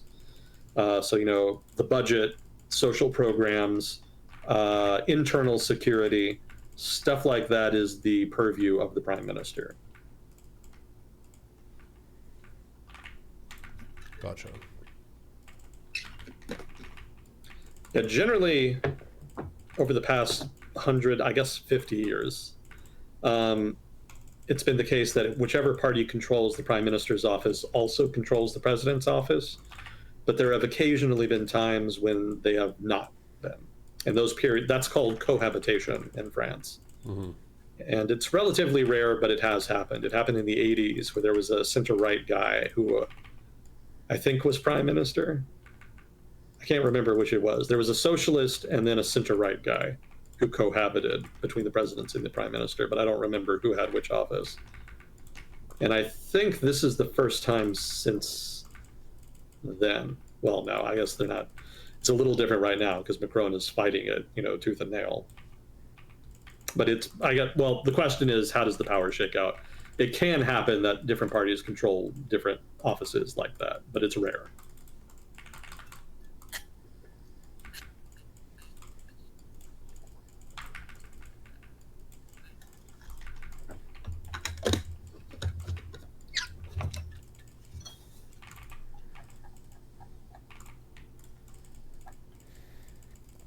So France went through it as well. Oh yeah, they've been they've been going through it. The whole Macron era is going to be remembered as a very colorful one in France. His time in office has not been lacking for drama. Well, let's see. I think those are the biggest items. Stuff it's more of the same in Israel. I mean, it's exactly what you would expect. People were saying there was a ceasefire? Yeah, there was a ceasefire that was agreed between Israel and Hezbollah. Mm-hmm. But there's also still been skirmishing after the fact, so yeah. It's kind of a soft, violent skirmish, you might say. I mean, soft, violent ceasefire, rather. That's one way of putting it. But yeah, for the most part, fighting is dying down there. So hypothetically, that conflict should be coming to a close. But they're still fighting in Gaza. That's the main arena still. Mm-hmm. So let's see. Israel, they're doing stuff. What else did we have here? Trump threatening tariffs on Canada and Mexico. I think he even threatened to annex Canada at one point. It's hard to take him serious. We're supposed to take him seriously, but not literally. But then he says like exceedingly stupid shit, like I'm going to annex Canada. It's like, come on. So yeah, there's been renewed action on the tariff front, but I don't really take it that seriously. And I'm getting mixed signals from him about the reason for the tariffs. Like originally, it was supposed to just be like a negotiating tactic to get favorable trade policy out of trade partners.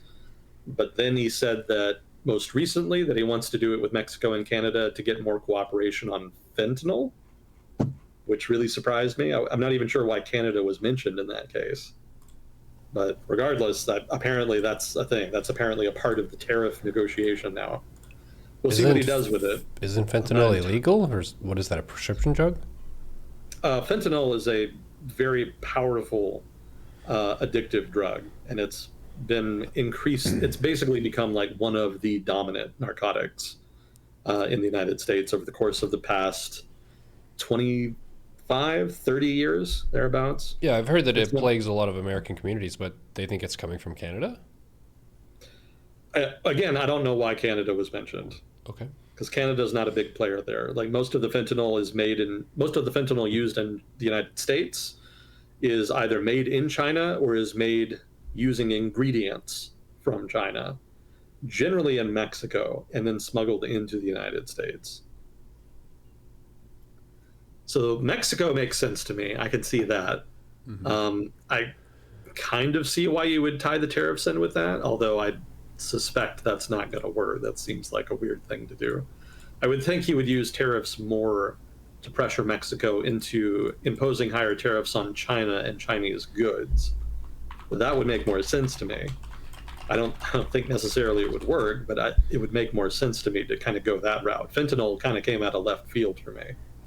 Because I don't think Mexico is opposed to working with the United States on drugs. I'm pretty sure they've been doing that already. So I'm not sure what direction he expects to go there. I kind of suspect that he was just talking shit. He was just running his mouth again, and that when he gets into office, he'll do something different, or more accurately, one of his appointees will end up just kind of doing their own thing, and then Trump will take credit for it if it goes well anyway. That's generally Trump's modus operandi.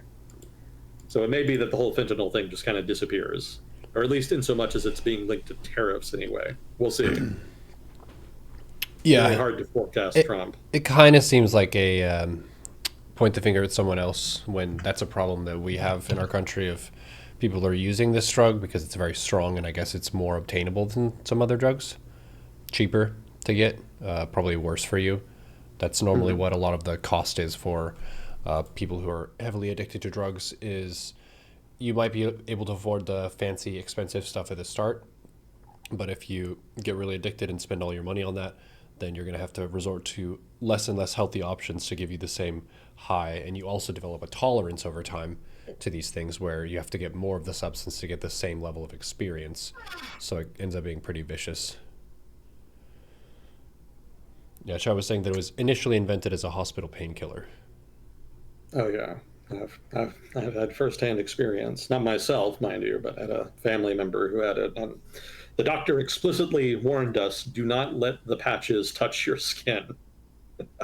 Oh. It's that powerful. Like that it would make you addicted or it would knock you out or something? No, it would. I mean, you would basically be numb. Like it would knock you out. It would affect you, etc. Like they were painkiller patches, fentanyl painkiller patches that were given. And we were applying them to the family member in question, but the doctor told us, like, wear gloves when you do it. You don't want it to get it on you. Damn. Now, mind you, those were, like, very powerful. They were designed to be powerful, so that's probably not, like, the normal fentanyl patch or whatever. I'm sure medically speaking, there's, like, less powerful versions that are more normal. But in general, fentanyl, yeah, is synthetic. It's a synthetic drug. It's artificial, and it's designed explicitly to be like uber powerful. It's meant to be like one of your strongest options. Yeah, chat's also saying that less than 1 gram would kill a person. Yeah. So it's highly lethal. There's a video of cops getting a bit of Fenty on their arms and they pass out. Chat's also saying that I've seen the fentanyl zombies in LA. There are people who are kind of like disconnected from reality. They're like zoned out and maybe rambling about something that's not related to what's happening at all. Kind of wandering and roaming. And I guess that's kind of the thing that if you don't have much money, that will get you very fucked up for very cheap. It's just very dangerous. That's where you cut the cost. Yeah, narcotics are a very difficult problem to solve, public policy speaking. I'm not sure what the Trump administration has in mind, but I'm pretty dubious. I don't think they'll be any more successful in the war on drugs than anybody else has. The old joke is that the war on drugs is over, drugs won. I expect that to continue to be the case. The free market has spoken, and the free market says that Americans want their illegal narcotics. Yeah, I've seen some people on YouTube kind of joking that Trump is going to sic Delta Force on the cartels in Mexico, and that's how he's going to solve the problem. Delta Force? Delta Force? Have you not heard of that? Is that a special forces? Yeah, okay. It used to be secret. It used to be like classified, and nobody really knew about it outside of the military. But then eventually, they did come out and admit they actually did exist. So it's supposed to be like the elite of the elite. Absolutely like top of the food chain as far as special forces. Would Mexico want that to happen, or would they not want that to happen? Probably they would not want it to happen publicly, and then maybe in private they would say, yeah, it's fine, just do it, just don't get caught. Well, Delta Force is all about secrecy, right? They were created specifically to do secret missions that nobody wanted anybody to know about, so that is kind of their thing. But more to the point, the reason I bring it up is that that's not going to solve the drug war.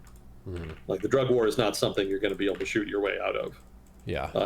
It's an economic phenomena, right? People want drugs. The free market is going to supply them. And, if you ban it, if you crack down, that's just going to splinter the cartels. That's exactly what happened in Colombia back in the 90s.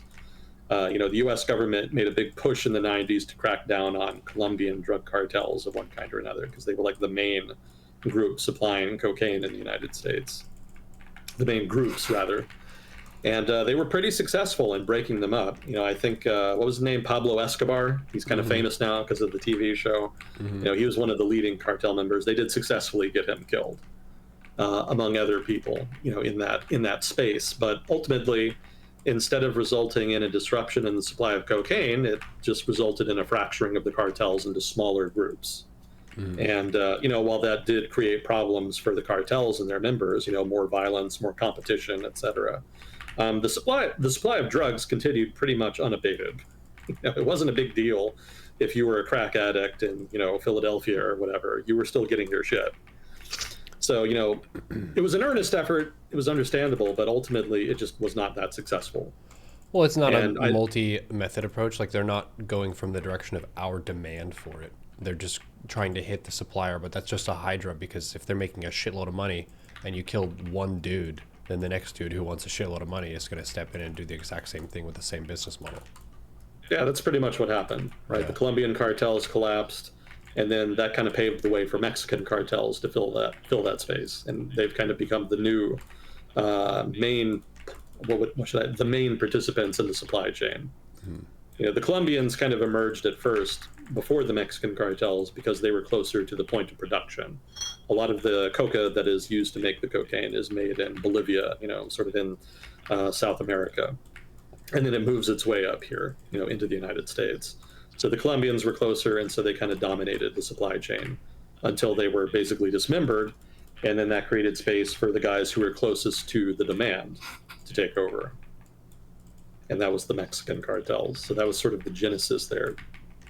So, if Trump sends in Delta Force, so to speak, or otherwise tries to crack down on them militarily, it'll have an effect. The cartels will hurt from that. But they're not going to go away, and it's not going to disrupt the supply of fentanyl into the United States. There's just about fuck all you can really do about that. America is not going to destroy capitalism. you know, it's not going to work. The Soviets weren't able to do it in the Cold War, and the United States is not going to be able to do it now. The markets are pretty much an immutable force. They're not going away. So, there's definitely things you can do. I'm not going to sit here and say that we should do nothing about drug addiction. That's not my point here. My point here is that the solution to drug trafficking cannot just be violence. That's going to be part of the solution, but you also need a multifaceted approach, a whole of government approach, as people in the state say. Yeah. And that's not something Washington has been very good at. Sorry, go ahead. Yeah, and I was going to say attacking it from more societal angles that have more transparency about what the drug is and what it does to the body.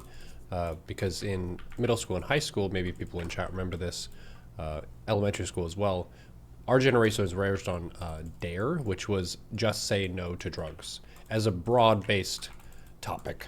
If someone offers you any kind of drug, whatever it is, you say no. And if you're underage, that's fine. Like, that makes sense. You don't want kids doing drugs for sure. The brain is still developing. That's good. That wasn't really well described to kids, that like, you're more sensitive right now. Maybe when you're 21, you could have some alcohol or some cannabis and it wouldn't kill you. It does have some negative side effects, and these are what the side effects are. It wasn't like an authentic take, and maybe you can't be like that with kids and just tell them exactly what stuff does, but the difference between cannabis and fentanyl is pretty substantial. And then difference between opioid drugs and psychoactives of other kinds, those are pretty different as well. Drugs that activate chemicals that are already existing inside the body versus introducing other chemicals, that's also different. And then there's also like personal predisposition to having major negative side effects depending on your family history.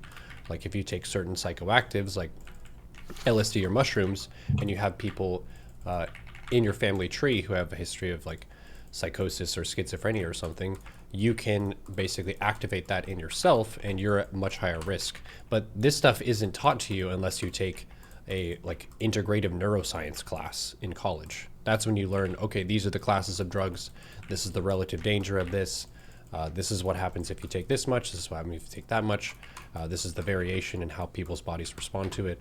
It's kind of complex, but the public in general, they're taught drugs bad, which makes them seem taboo and sexy. Oh, drugs are bad, but you have some? Ooh, naughty. That's exciting.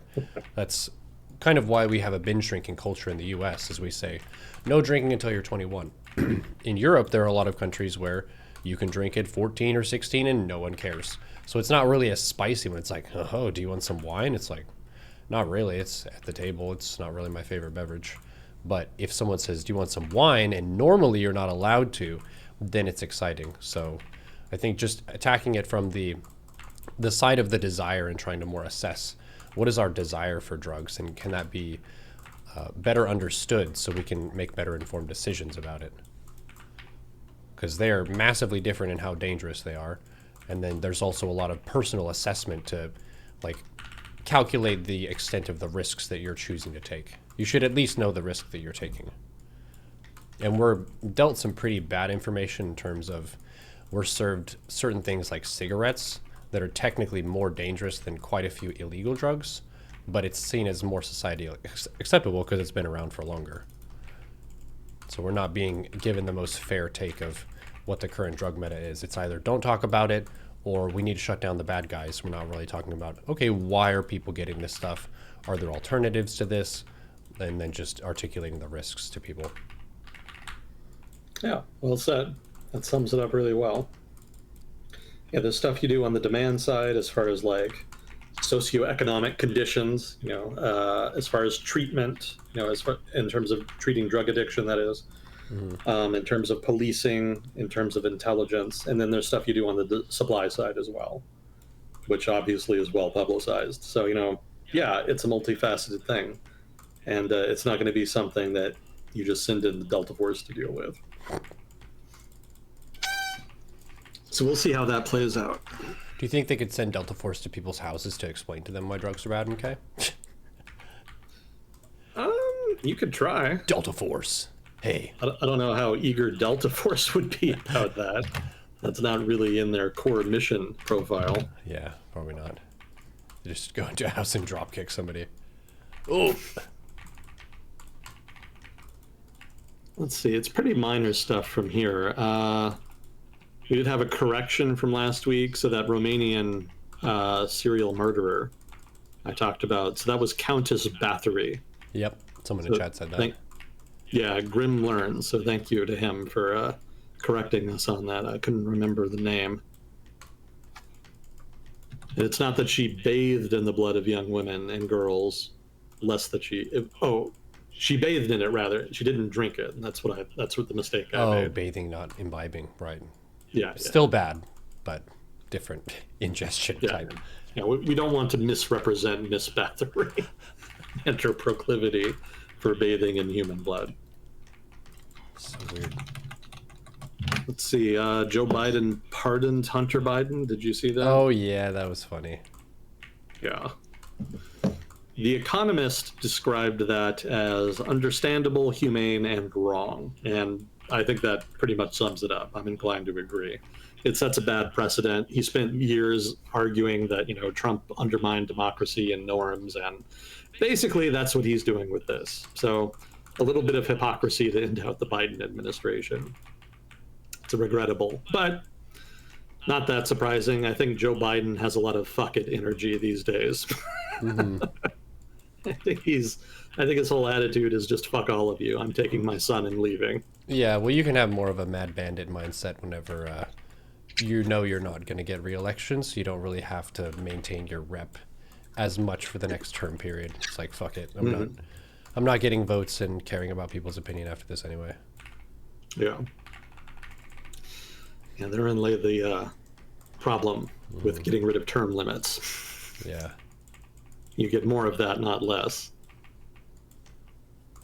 Everything is trade-offs, alas. Let's see, we had the Philippines. I still don't have all the details on this story, but basically there's been a falling out between the Duterte family and the Marcos family. These are some of the most powerful political families in the Philippines.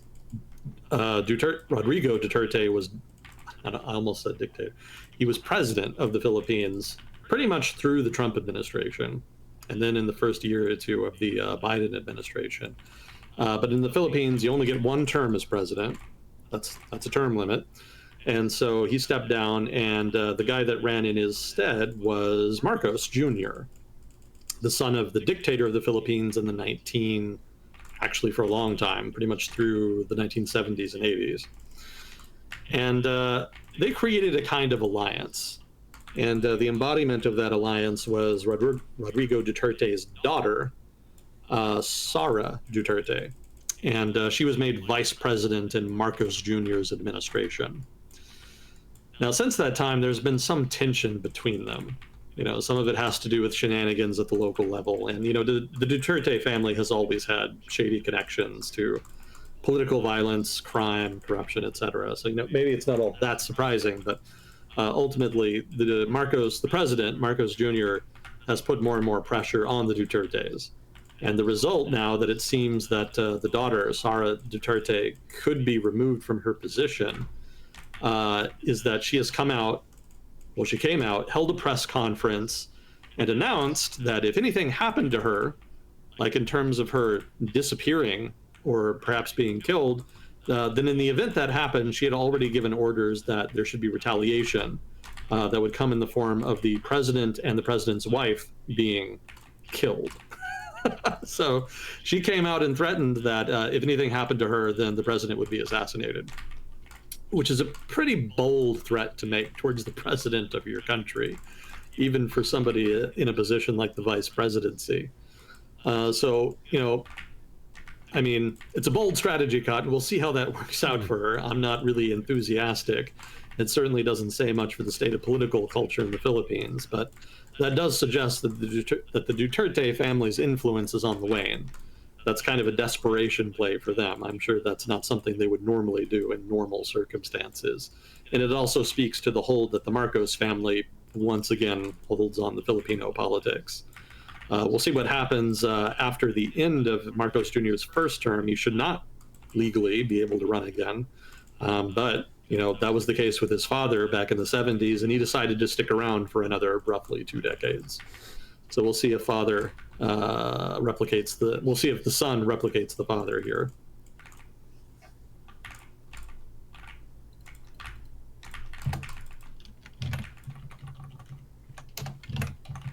see. And oh yeah, this is kind of a minor story in the grand scheme of things, but it's been headline news in France.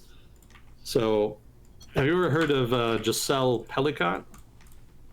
Pellico? Maybe it is Pellico. So, what happened with her? She's a 71-year-old woman, by the way. Mm-hmm. So, owing to I think only a marginally related investigation, the police ended up tripping over the fact that her husband had been drugging her and allowing other men to have sex with her while she was unconscious. Ugh. For 10 years. Ugh. Yeah. So the police found out about that and, ultimately informed her and arrested, both her husband and the men involved. Apparently there were like regulars. They live in like a village, so everybody knows each other. Which kind of makes it even worse, really. And so all of those people were arrested, and so the trial of those men has been headline news in France for the past month or so. Yeah. And there's been a lot of talk about, women's rights, misogyny, etc. As you would expect. Damn, that's fucked. Yeah, the Me Too movement didn't really hit as hard in France. There's a little bit of resistance to that there because their culture is a little more different. It's a little more tolerant of romantic interactions, if you want to call it that. I don't want to get into an argument about it, but like the culture there is not quite as amenable to the Me Too approach to dealing with the problem of sexism and misogyny. Mm-hmm. And so this is kind of resurrecting that and bringing it back to the fore. It had been a big public debate, and then it kind of waned for a while. But then the whole Giselle Pellico case, that's brought it right back up. So there's a big debate happening now around that.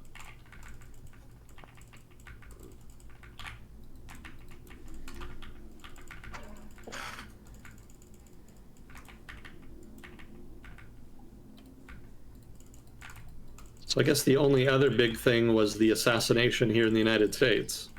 Yeah, what was that about? I think the murder was less interesting than the public response to it, which has kind of straddled the line between bloodthirsty and trolling. Have you followed it at all? Not really, but my chat was kind of spicy about it the other day. I don't doubt it. Yeah, so the CEO in question was Brian Kemp. He was the head of the United Healthcare. I guess it's a subsidiary technically. So he was the head of United Healthcare, a healthcare company here in the United States, a big one. It's also the one that had the highest rate of refusals as far as applications for medical care. That's pretty common in the United States, but apparently United Healthcare was the worst. It's not entirely clear what the motive was, but there's kind of more and more evidence that it was probably political.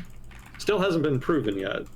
The evidence thus far could be a distraction. This could still just be a personal grudge or, a lover. It could be a crime, organized crime thing. There's still a number of possibilities here, but the evidence thus far suggests that it was political, that this guy did not like the state of healthcare in the United States and wanted to make a statement, and so targeted this guy in order to do it. Some of the evidence that it was political thus far, pretty much just two main things. Well, other than the fact that the target was the CEO of United Healthcare anyway. The shell casings at the scene of the crime had messages on them, specifically deny, defend, depose, which apparently is a reference to a book written about American healthcare that was very critical about the way healthcare in the United States was done and pointed out a number of abuses that happen in the system that reduce the quality of care for regular Americans. So that suggested to a lot of people that, okay, this guy really was trying to make a statement. And then recently, in the past couple days, they supposedly found his backpack in Central Park. And it was full of, you know what? Are you familiar with this? Nope. Monopoly money. Really? It was full of Monopoly money. So he's kind of turned into a folk hero among broad swaths of the internet at this point.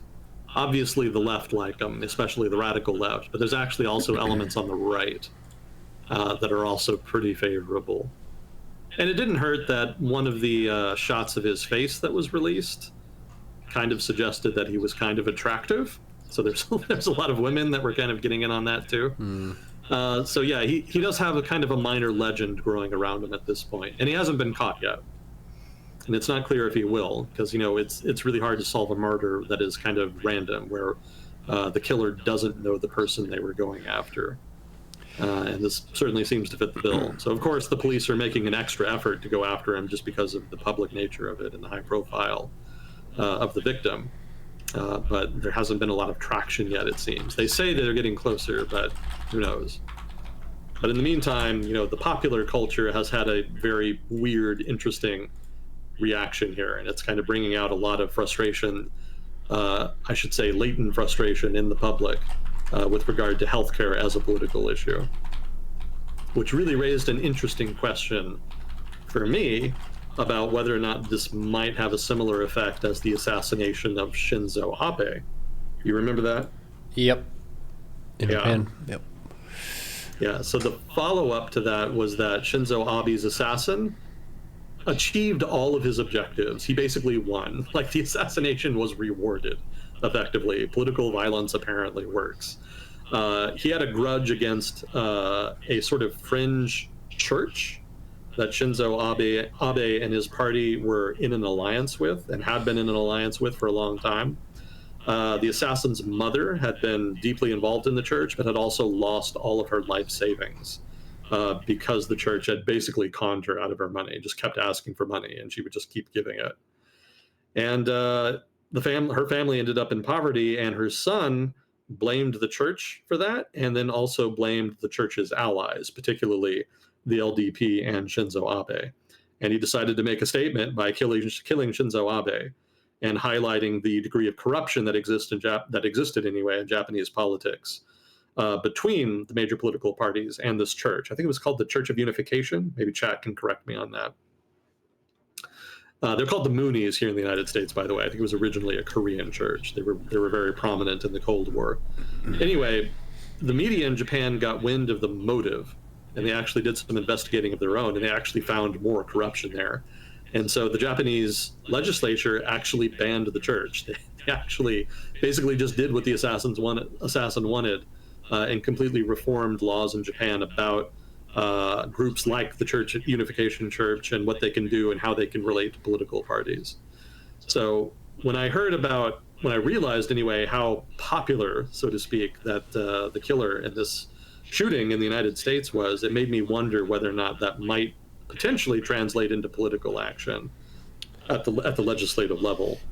Yeah, I think it's pretty unlikely. Sorry, it's a general sentiment. I feel like that's one of the few things that people on the left and the right can agree on, is that American healthcare is extremely expensive and it's hard to find care. Like, we have some of the best care for how good of doctors you can get and how modern of technology you can get for certain procedures, but it's super fucking expensive. So just the general feeling of we are not taken care of by our own healthcare system, a lot of people probably see that as, Chad was already mentioning, it's a signal that threatens an industry that many people are unhappy with, which makes this person seem like an anti-hero, even though murder is bad and you shouldn't just go assassinating people. Mm-hmm. Yeah, we don't condone violence. Correct. But neither are we necessarily surprised when it happens. Yeah. Well, it's at least a clear motive from the person. People were saying there was text on the bullet and stuff. Mm-hmm. I didn't see. Yeah, we still don't have all of the evidence, and we may never really know what the full motive was if he never gets caught. Mm-hmm. To a degree, the public is doing a considerable amount of projecting right now. Mm-hmm. And maybe if they do catch him and find the real motive, the public may end up being very disappointed. But that's why I said the public's reaction is more interesting than the killing at this point. Because it could be that the public reaction takes on a life of its own and ends up having political ramifications later. That's about the only way that the killing will actually have substantive impact. Because I don't think CEOs in the healthcare sector are going to do anything different because of this. There's not going to be violent revolution that coerces corporate America into doing anything. They're going to keep on keeping on.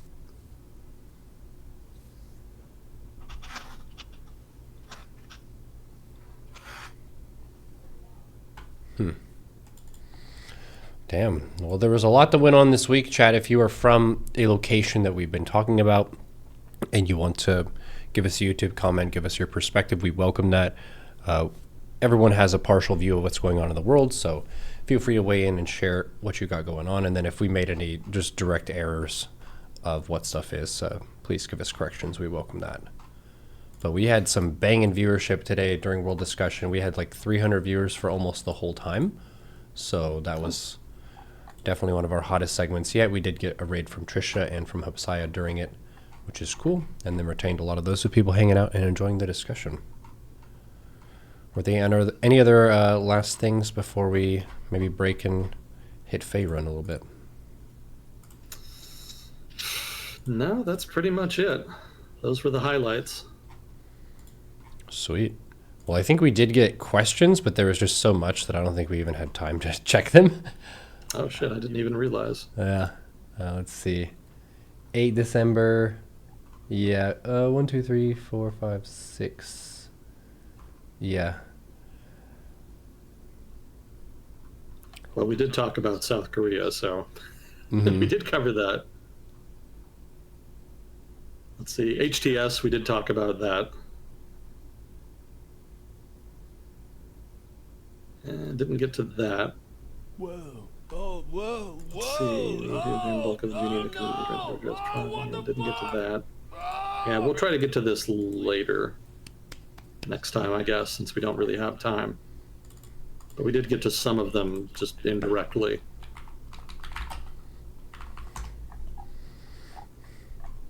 Awesome. So my apologies for not getting to the questions. That's okay. You were running hard the whole time. I respect it. Yeah, we can catch up on those in the next discussion. But thanks for giving us an overview of a week of the world in flux. It seems like not everything was directly bad. There's just a ton of change, and it's somewhat of a surprise that there was so much change at once, and then a wait and see of how much of it is going to stick and who's going to end up stabilizing in the various regions that we talked about. Mm-hmm. Yep. Well, cool. Well, thank you, chat, and thank you, Agent Smith, for another episode of Will Discussion with Agent Smith. Yep. Thanks again. Always a privilege. Talk to you next time. GG.